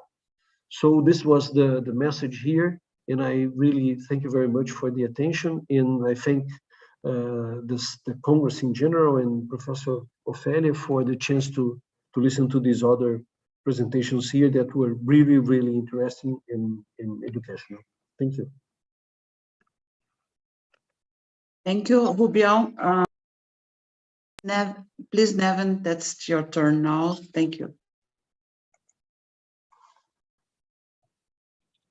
Okay, starting the presentation. Okay, so let me show you a very nice photo. This one is from Brazil, from Rio Grande do Norte. It's near Galinha. It's a huge wind power plant. And what is interesting about Rio Grande do Norte is that it did build its renewable paradise in basically 4 years. In 4 years, it moved from maybe 10% renewable to 260% renewable compared to the demand of electricity. So before they were importing electricity, now they're exporting electricity. We can see it's a state or a territory that is leading on a global scale, but there are several more that are above, easy to integrate 20% of wind. Everything that is above the green line means that we need either storage, which is expensive, demand response, or we have to valorize somehow the excess of electricity. And let me talk a little bit about that. What could Rio Grande do Norte do with this wind access once neighboring states will also have accesses, because they're also building capacity? They can electrify transport. That's the obvious first step. We know from studies which is the way to decarbonize industry, that hydrogen will play a significant role. So this is probably the best state to start with hydrogen in Brazil, because it has its refinery, and refinery probably needs hydrocracking unit which uses hydrogen. So this could be a nice experiment. Then Europe will quickly need lots of hydrogen, because we are staying without natural gas. And there are ideas that in some countries we cannot produce all of it, so there will be need to import it. So Rio Grande do Norte is probably a good state to think about export of hydrogen. Or even better, ammonia, because ammonia is much easier to export. And it's relatively easy to convert ammonia back to hydrogen, depending on what you need. But ammonia is also good as a ship fuel. Europe is starting to switch ships to sustainable fuels, and ammonia is going to be one of potential pathways for powering long-distance shipping. Also, ammonia is an input for production of fertilizers, which could then be produced in Rio Grande do Norte and used locally in Brazil or exported.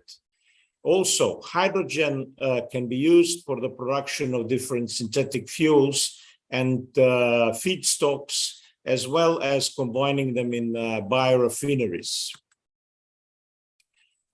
Is it really feasible that we electrify transport? Well, if we look at the growth, it looks like it's happening very quickly. In 21, the global sales of EVs were 8%. European Union had already 19% in sales of EV, and the numbers are doubling on a yearly basis. So this looks like something that is happening, and it's even starting to happen in Latin America, not that quickly, which is quite reasonable. Europe has a significant oil problem. China also has significant oil problem. We don't have our own oil, so we are investing in electric vehicles. But technology is becoming cheaper, and it's already competitive if you do a lot of kilometers inside cities. I tried to drive from Porto Alegre to Rio Grande to Natal, but I didn't manage to find a good map that can help me.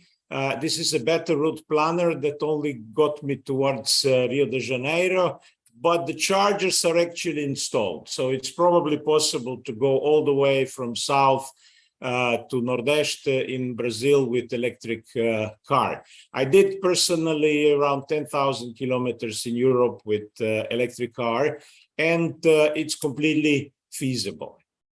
There is an issue with electric cars. If we charge them on fast chargers, and if we all charge them at the same time, that will crack the grid down. So we did a scenario in one region. What would happen if we charged electric cars only when we had excess wind? And this green area is additional electricity needed to cover all the transport. It's not too much. It can go up to 20% in heavily transported areas. Since cars are parked 96% of time, this is actually feasible.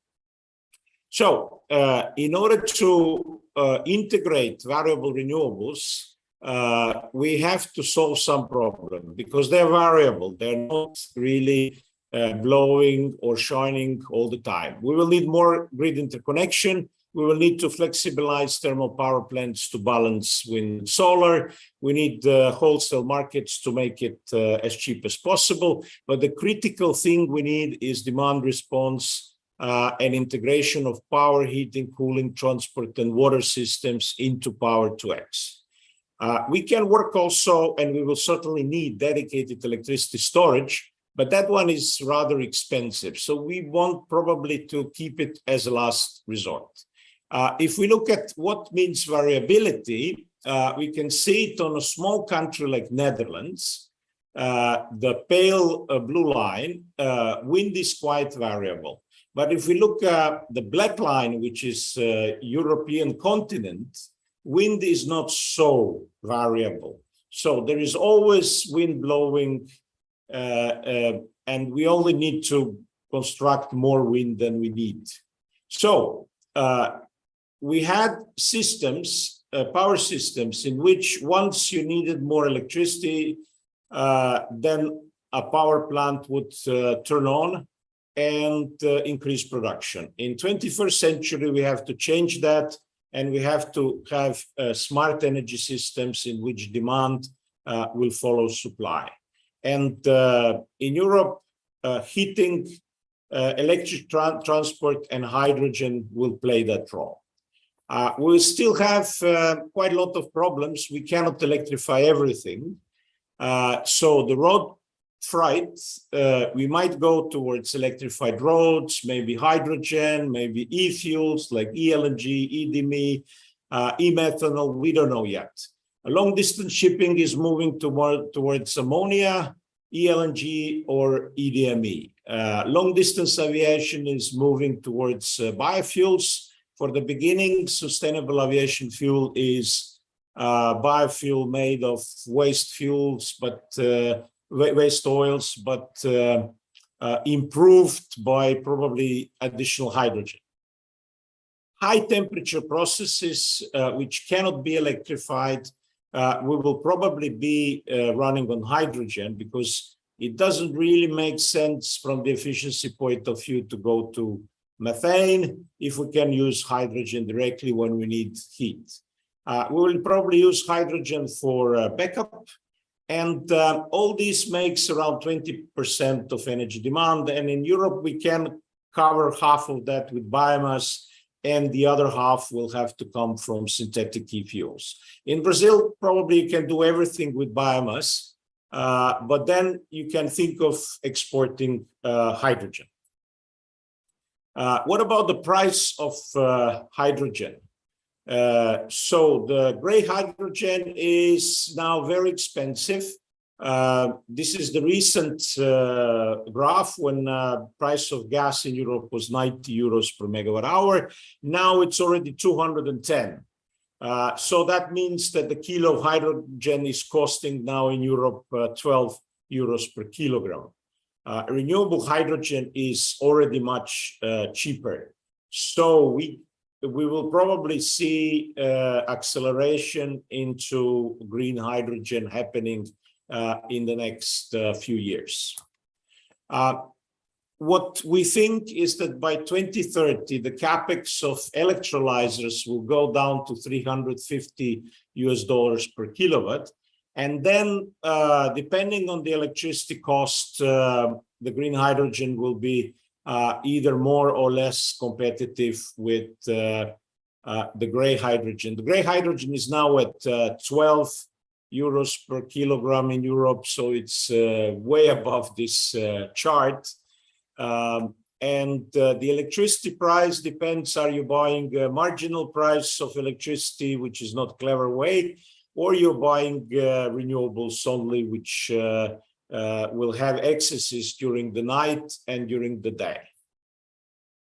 So if we briefly summarize the most extreme case, which is running only on variable renewables, and it has to cover the red line, which is the legacy electricity demand. This is unflexible demand. And then we build 3 times more wind and solar. And we have to somehow valorize this excess wind and solar. We can see that we mostly can cover all of the electricity demand on the continental level. The rest will be covered by hydro or hydrogen, depending on the power system. But the critical thing is to make money out of this excess. To power transport, heating in the cold climates, not in Brazil, and to produce hydrogen.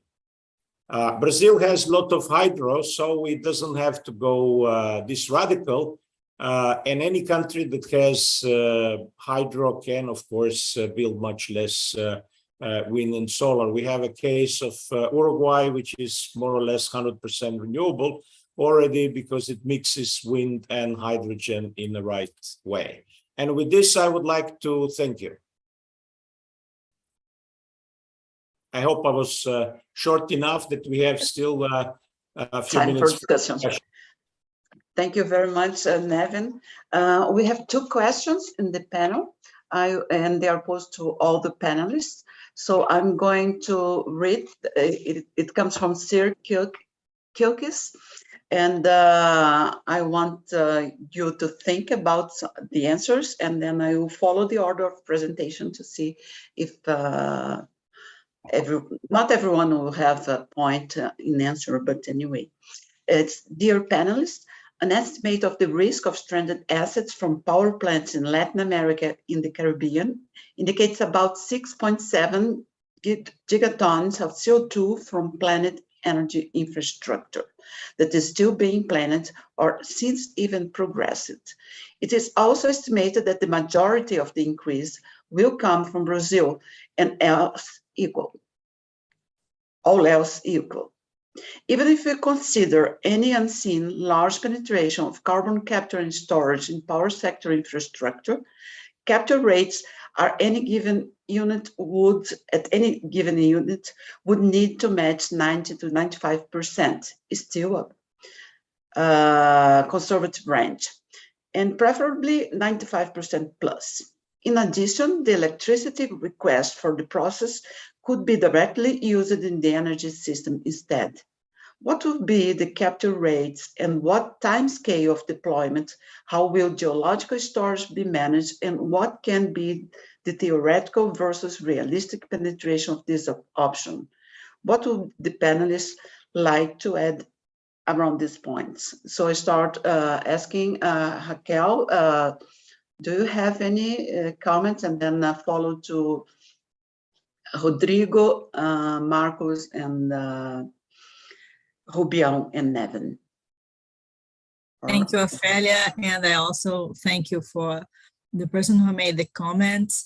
Yes, I think Brazil has a great role in Latin America, as we are one large country, we are almost continental size, and the population is enormous too. I think I'd like to highlight two or 3 points here. One is, although we have a great amount of CO2 emissions, we have to see per capita emissions too. When you consider that, we have to see that we have a lack of energy for energy per capita demand that need to be supplied. The population need energy, and the energy will need to be offered to the population. So to achieve this goal, we are aiming to see how we can do this with the lower carbon intensity possible. But we see that we still have a range of energy that need to be offered to the population. So in this aspect, yes, probably we're going to increase our emissions, but I would like to highlight that if you see the whole spectrum of emissions in Brazil, the energy sector is not the only one responsible for that. We have other sectors that should also increase their effort to reduce the emissions. So in the energy side, we are going to see which technology and which source are more competitive and stable to offer this energy to the whole country. Of course, we are responsible when we have the international agreements and we are accomplishing them. But we also have to see how it's in a whole world, in the whole picture where we are. I don't know how many minutes I have, but it's also important to see that some solutions that are very well spread for the whole country, for the whole world, is not specific for Brazil. We have to find our own answers. We have our potentials here, and we have to see that, improve the social economy, improve the energy affordability for the population, and also never forgot that we have to do in a lower carbon intensity. Thank you, Raquel. Rodrigo, about the carbon capture, how do you? Yes, I just to mention that I agree with Raquel about the energy sector is probably not the main issue here in Brazil. I think when we speak in terms of emissions, we're probably going to see geological storage more associated with heavy industries such as cement, steel. Also, of course, with the oil and gas industry, remaining oil and gas industry even in the future. But probably the energy required will come from renewable. Of course, there's always a decision, well, if you have this electricity available, would it be more interesting to sell this electricity or to use it to provide some kind of carbon capture and storage solution? I think this will be all answered by the carbon market. I think it was Marcos that said the carbonomics of the process. I like this word, the carbonomics. I think it all resolves around the carbonomics. I mean, if there is an incentive for the process in terms of a carbon market, a carbon trade market, it will happen this way. Thank you, Marcos. Now. Yes, and I agree with all the previous comments here. I think we need to take into consideration, as we always did in the past, that we need to expand the sector. There is more electricity needed. There is a supply insurance concern, and of course we want to make it greener and greener. So those have been our guiding lines. I think my recommendation is that what we need to start thinking is also to internalize a price of carbon in our decisions. So in the planning process, in all the expansions process, that we keep in mind that in order to get to our goal of net zero, we need to start to getting mechanisms to incentivize people to make the decisions between a green solution and a fossil solution. Keeping in mind everything we did in the past, but I think we need to internalize the price of carbon in our decisions. And this is not a problem here in Brazil. I think when you look at Europe now with the war problem, they're starting to burn more coal, so they need to double down their efforts. I think that my comment here is we need to internalize the cost of carbon, and we need to double down our efforts in trying to reduce the emissions and trying to remove the emissions. It's just a trend which we need to adapt ourselves. Thank you. Hubian, do you have any comments? Yes. Well, first of all, I think that the evolution of the industry is clear. I think that it's clear when we see the graphs, and it's clear when we talk to customers and to industries.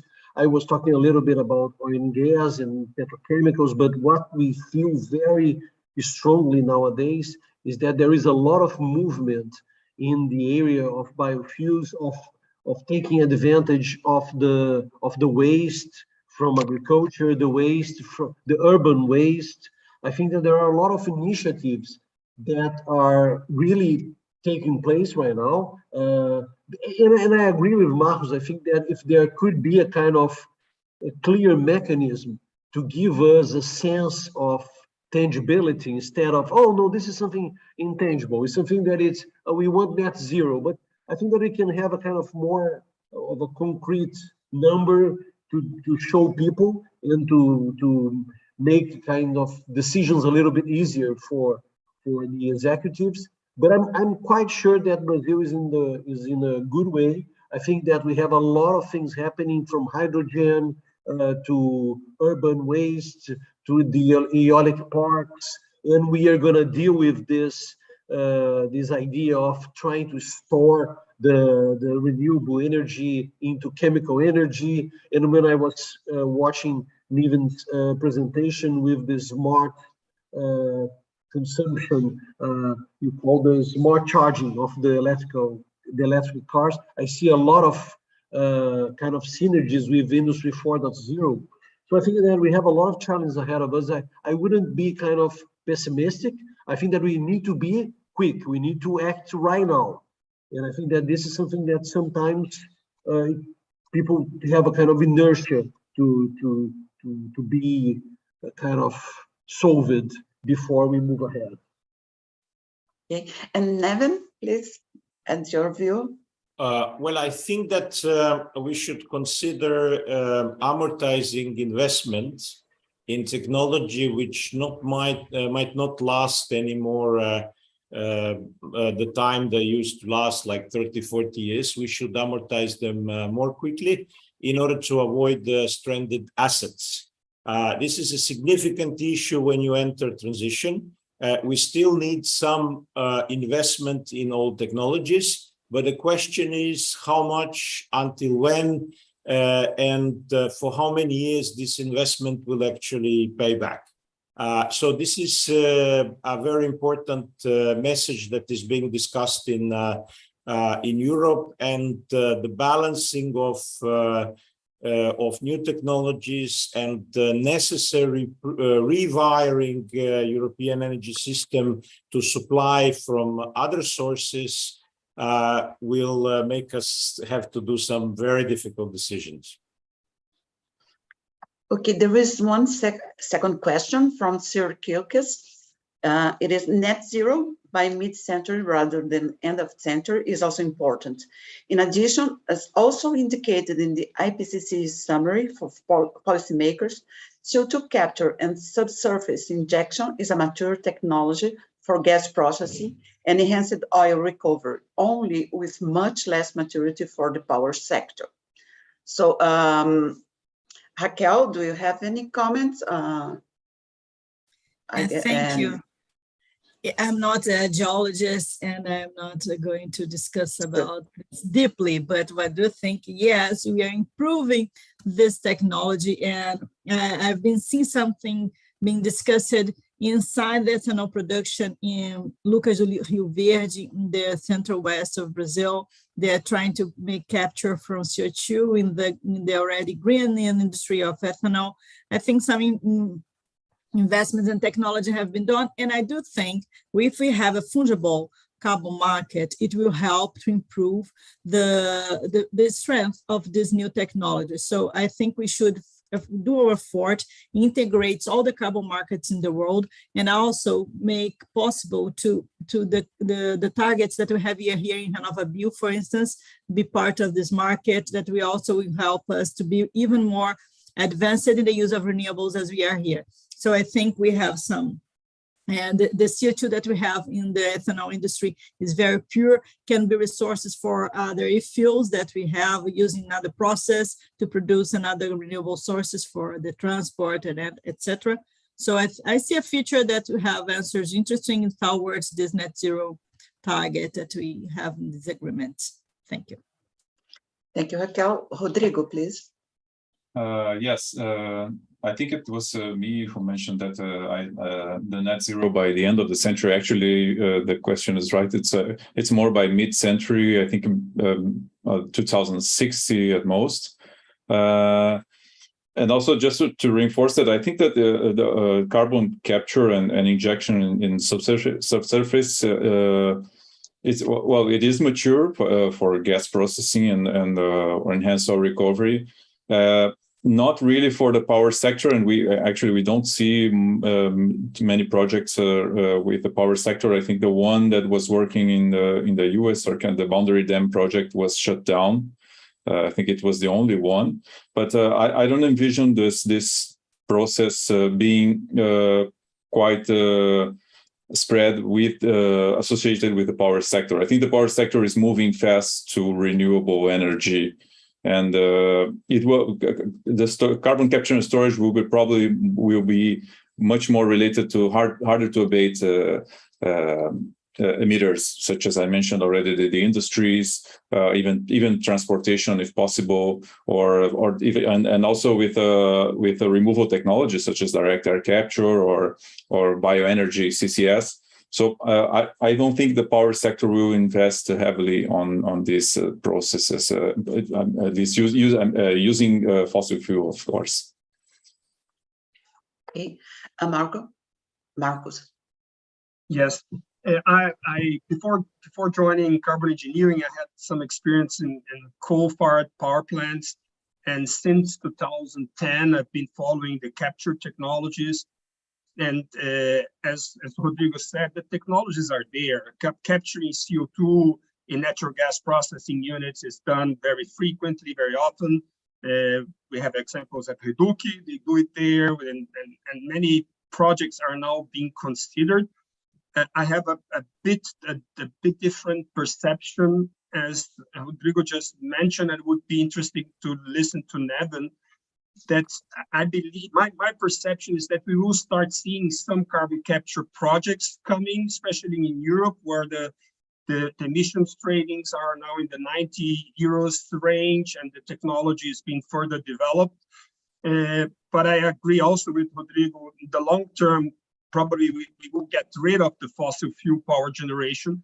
But I read from IPCC and from the International Energy Agency that it's fundamental that we start capturing CO2 from flue stacks to help in the transition. So yeah, my perception is that technology is mature, is there. It's just a matter of pricing. The carbon has to have a price to make those projects to take off. And especially in Europe, I think with this, they have this dilemma that not under my backyard syndrome. They don't want the CO2 stored below their gardens. So the logistic cost of taking the CO2 from a flue stack and getting into the ship and taking to the Northern Lights project or to the CCS hubs might be one of the challenging issues there. But again, interesting to hear Nevin's view here on how Europe is moving. I think they are the front runners there. I know the boundary, the dam boundary projects. There is one in Canada as well, but they've been more large-scale pilot programs, and yeah, we didn't see it in a large-scale deployment yet. Okay, and Hubian. Well, I think I'm checking here that he made an additional comment here that he's asking, how can we increase the investment? There is kind of long lasting. But anyway, I think that in this sense of the technology, first of all, I'm 100% sure that we need to think about mid-century, not about the end of the century. Otherwise, this will be a mess for us. You know, we need to fix some tough targets for kind of midterm, cannot be long term. You know, short term, unfortunately, it's not that easy. But anyway, what I see that it can be kind of interesting, in my opinion, is when you see companies like Braskem, for instance, taking part in investments to try to deal with their emissions, you know, because when you talk about Petrobras, Petrobras kind of, when we think about the fields, the offshore fields, and the idea of recovering oil, is something that is kind of in their blood already, you know, they already know what we are talking about. It's just a matter of making decisions, making some calculations, having some enabling technologies, finding the best way to do things. But when you see a new player coming to this area, like Braskem, like maybe, for instance, the steel mill plants, they could also be an interesting partner, despite the fact that they, and also Braskem, they can also try to invest a little bit more in let's say, using hydrogen instead of using coke in the steel mill plants. The same thing for Braskem. And so I think that if we have these other companies coming together and thinking about hubs, I think that then we can have a kind of an alternative way and an alternative structure for investments to develop the technology. It may be a way. I don't know how exactly it is in Europe right now.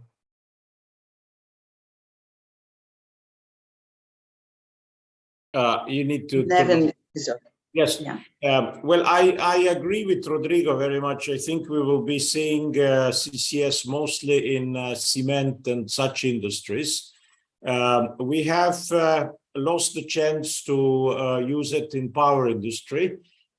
We started with several demonstration projects. 12 of them were financed, and they were supposed to be online by 2014, but most of them were abandoned. And it seems like a high CO2 cost, which is, let's say, last 5 years, did not really create a situation for CCS in power sector.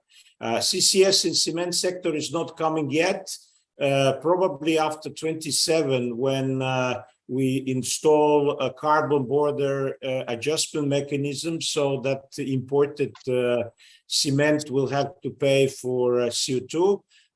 Then we will remove free CO2 certificates from cement industry, and then they will start developing it. But that means they should be developing it now, and I don't really see it happening. So apart from a Norwegian project and Croatian project in EOR and EGR, I don't see much happening at the moment on CCS front. Everything can change because everything is so fluid in Europe. That in 2 years' time we could see some new movement into that direction. But I think that for power is already too late. We don't need coal anymore. Okay, Nevin, we have the final session of the SDEWES coming.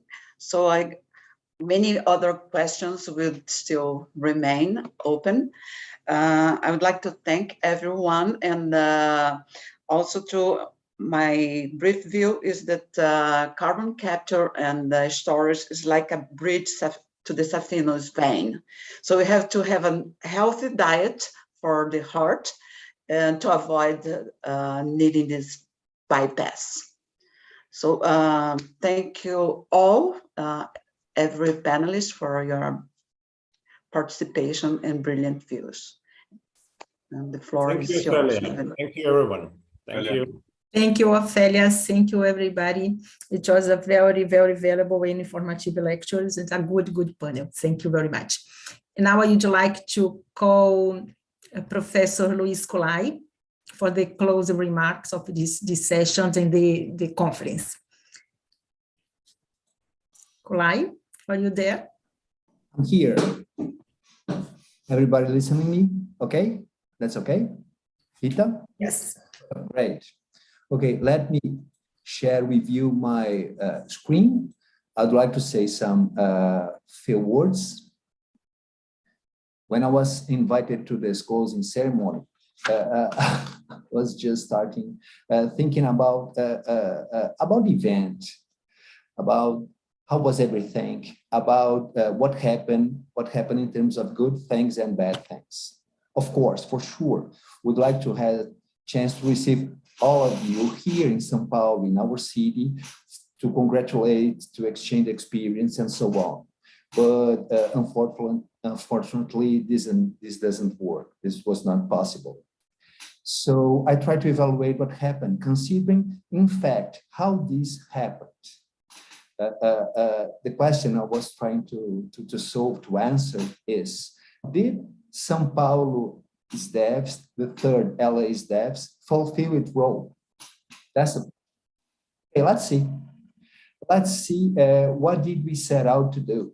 First, the idea was to improve and disseminate knowledge on methods, policies, and technologies for increasing the sustainability of development into account the triple bottom line. More than this, increasing efficiency by integrating life support systems and anthropic systems. Providing a forum for interdisciplinary and multicultural evaluation of complex systems. And the last but not the least, to become a venue for researchers from different areas to meet each other and originate, discuss, and Luis, we don't see the presentation. We see just no. a PowerPoint editing file. So you need to actually share the full screen. I'm doing that. No, but yes, now it's okay. Okay. So let me introduce once again our motivations. Improve and disseminate knowledge on methods, policies, and technologies regarding increasing the sustainability of developments, taking into account the triple bottom line. Increasing efficiency by integrating life supporting system and anthropic systems. Providing a forum for interdisciplinary and multicultural evaluation of complex systems. And finally, become a venue for researchers from different areas to meet each other and originate, discuss, and disseminate new ideas. These were our missions. And what did we do to fulfill them? Let's see once again. We had, now it's not working. Yeah. You have to click into the screen and then it will work. No, it's not working. Yes. Now. Yes. Yes. Okay. Click once. Okay, Great. now. We had 3 invited lecturers. In the first day, Professor Paulo Artacho presented and discussed some issues regarding climate change and the challenge of regional and global sustainability. After that, Professor Ophelia Queiroz presented us a brilliant energy transition impacts and decarbonization and electrification, which are really, really interesting. Finally, yesterday, Professor Zita Valli introduced themes related to sustainable energy communities, concepts, models, and technological solutions. What else? We did more than attend to invited lectures. We had 3 panels. The first, coordinated by Karen Mascarenhas, discussed the challenge of social perception and public engagement towards sustainability. In the second day, Professor Roberto Guardani presented a clear picture regarding the air quality in the city of São Paulo discussing with experts from the regional agency. So some solution and in terms of management and policies. Now, a few moments ago, included the third panel, also made by Professor Queiroz, regarding energy transition drivers and outcomes.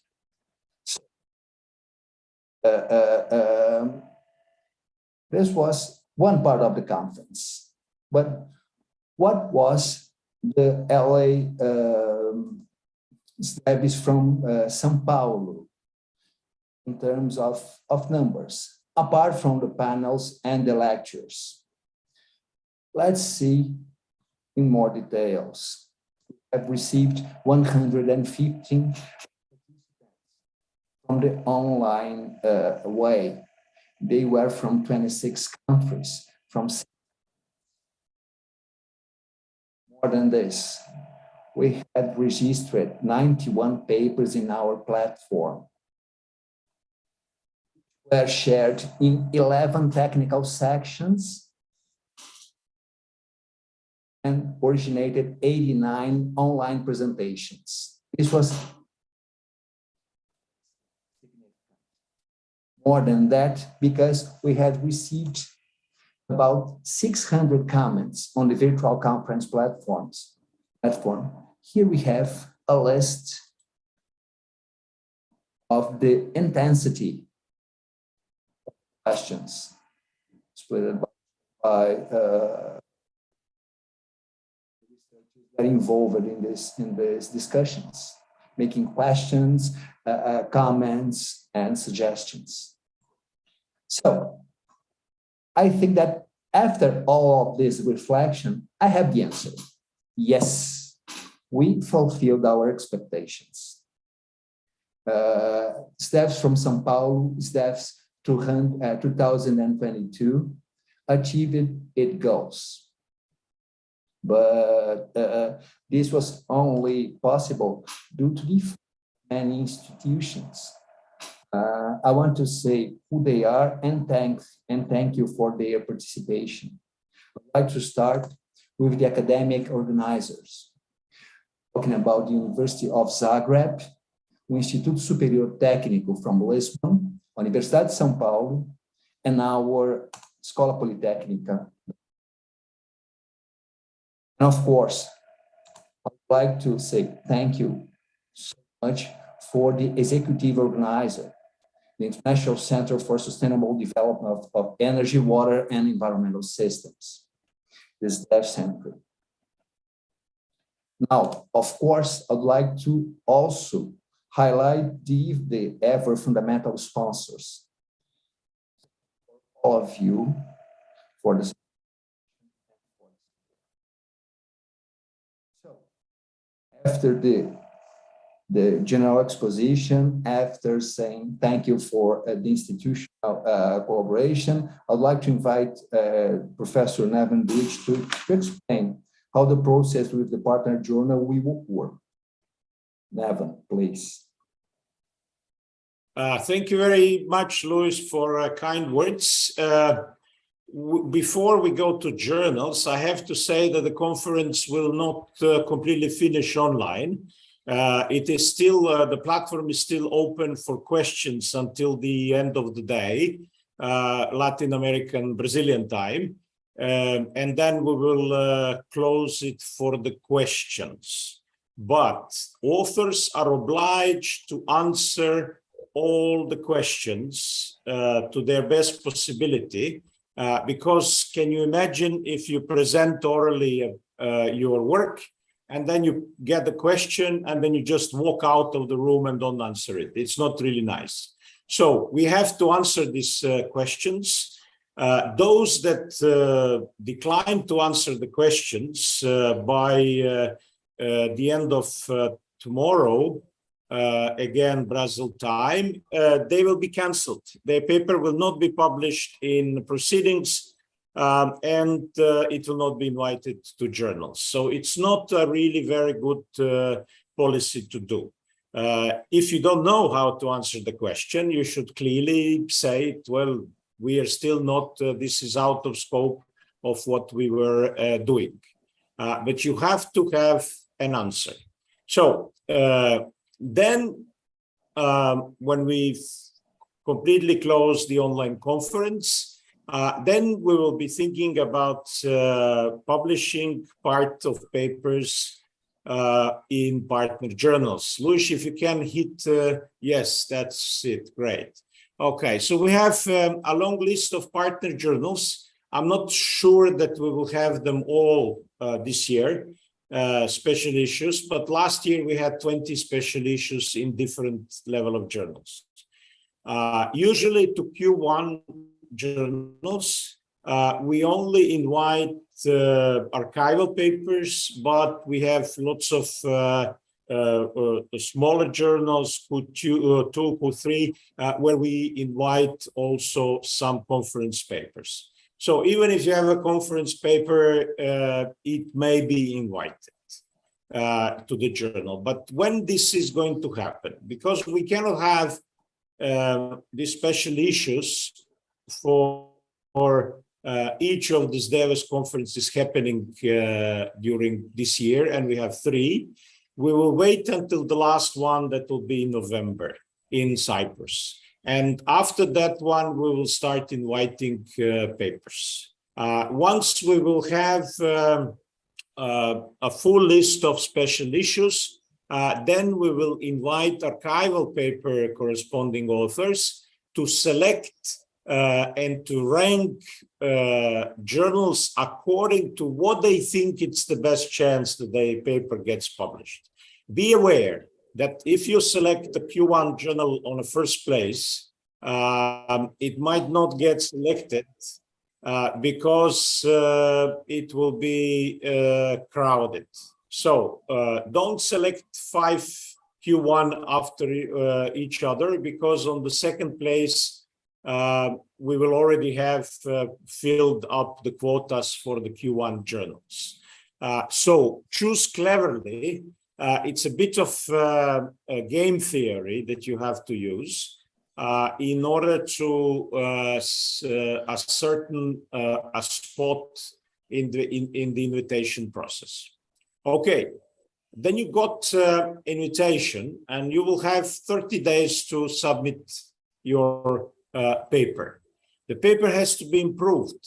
First, it has to be serious scientific work. It will still go through the review process. So if you just send us a few pages of text, it will get immediately rejected. We are losing time, you're losing time. It doesn't make sense. It will not pass through just because you were invited by the conference. So you have to bring the paper up to the standard of the journal. And also, style of the journal. There are guidelines for each journal, and you have to study those guidelines, because if you don't, you might get rejected just because you didn't put the right references in your paper. This is very important. In some of the Q1 journals, we have 50% of papers rejected by the editor-in-chief at the desk level. So he just sees the paper, sees something is not according to the guidelines and rejects it, or he. It is still much less than what these journals are generally rejecting as desk reject, which is usually 80–90%. But why wasting such a great opportunity by not preparing the paper according to the journal? So I wish you good publishing. And also, if your paper gets rejected in one journal, it might get invited in another journal. We sometimes invite papers to several journals. That means you have to improve paper because it was rejected in the first one. You cannot just go and reject the same paper which is not up to the standard to another journal. That's losing time. But journals need your papers. and we can help you publish them. But you have to follow the instructions.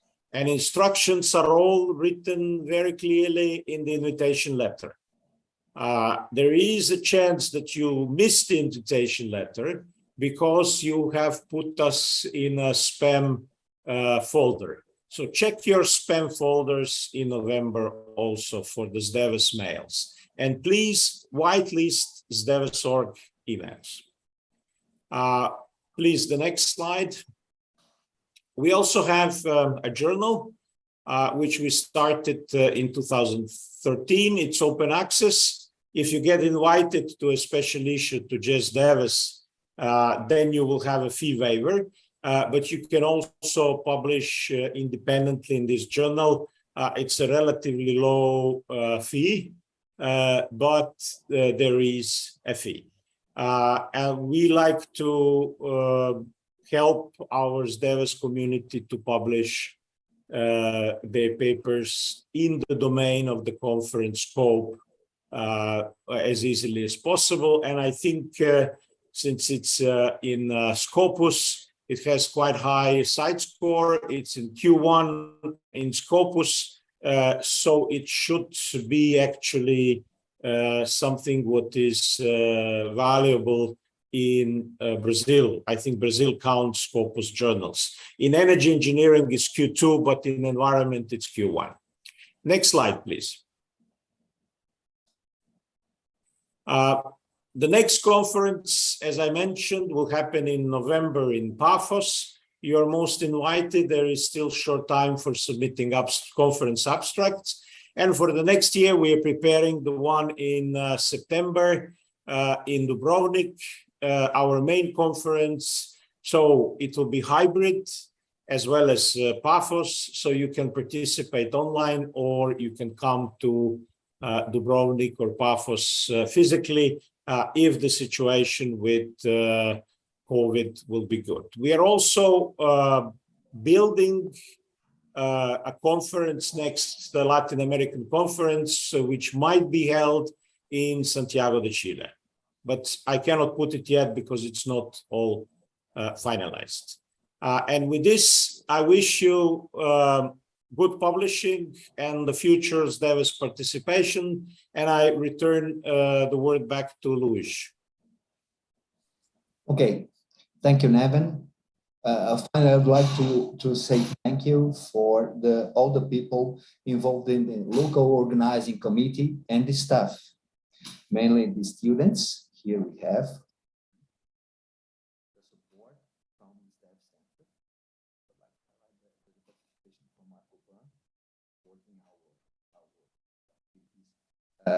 At distance, and from the organizer committee, which Professor Reinaldo Giuzzi, and for the soul of the conference, Professor Rita Alves. It was a pleasure to share with you this coordination. So thank you so much for everyone. Colleagues, the LA SDEWES is finished for this moment. You and other conference from the SDEWES series, and thank you so much for your attendance, and to stay with. Thank you.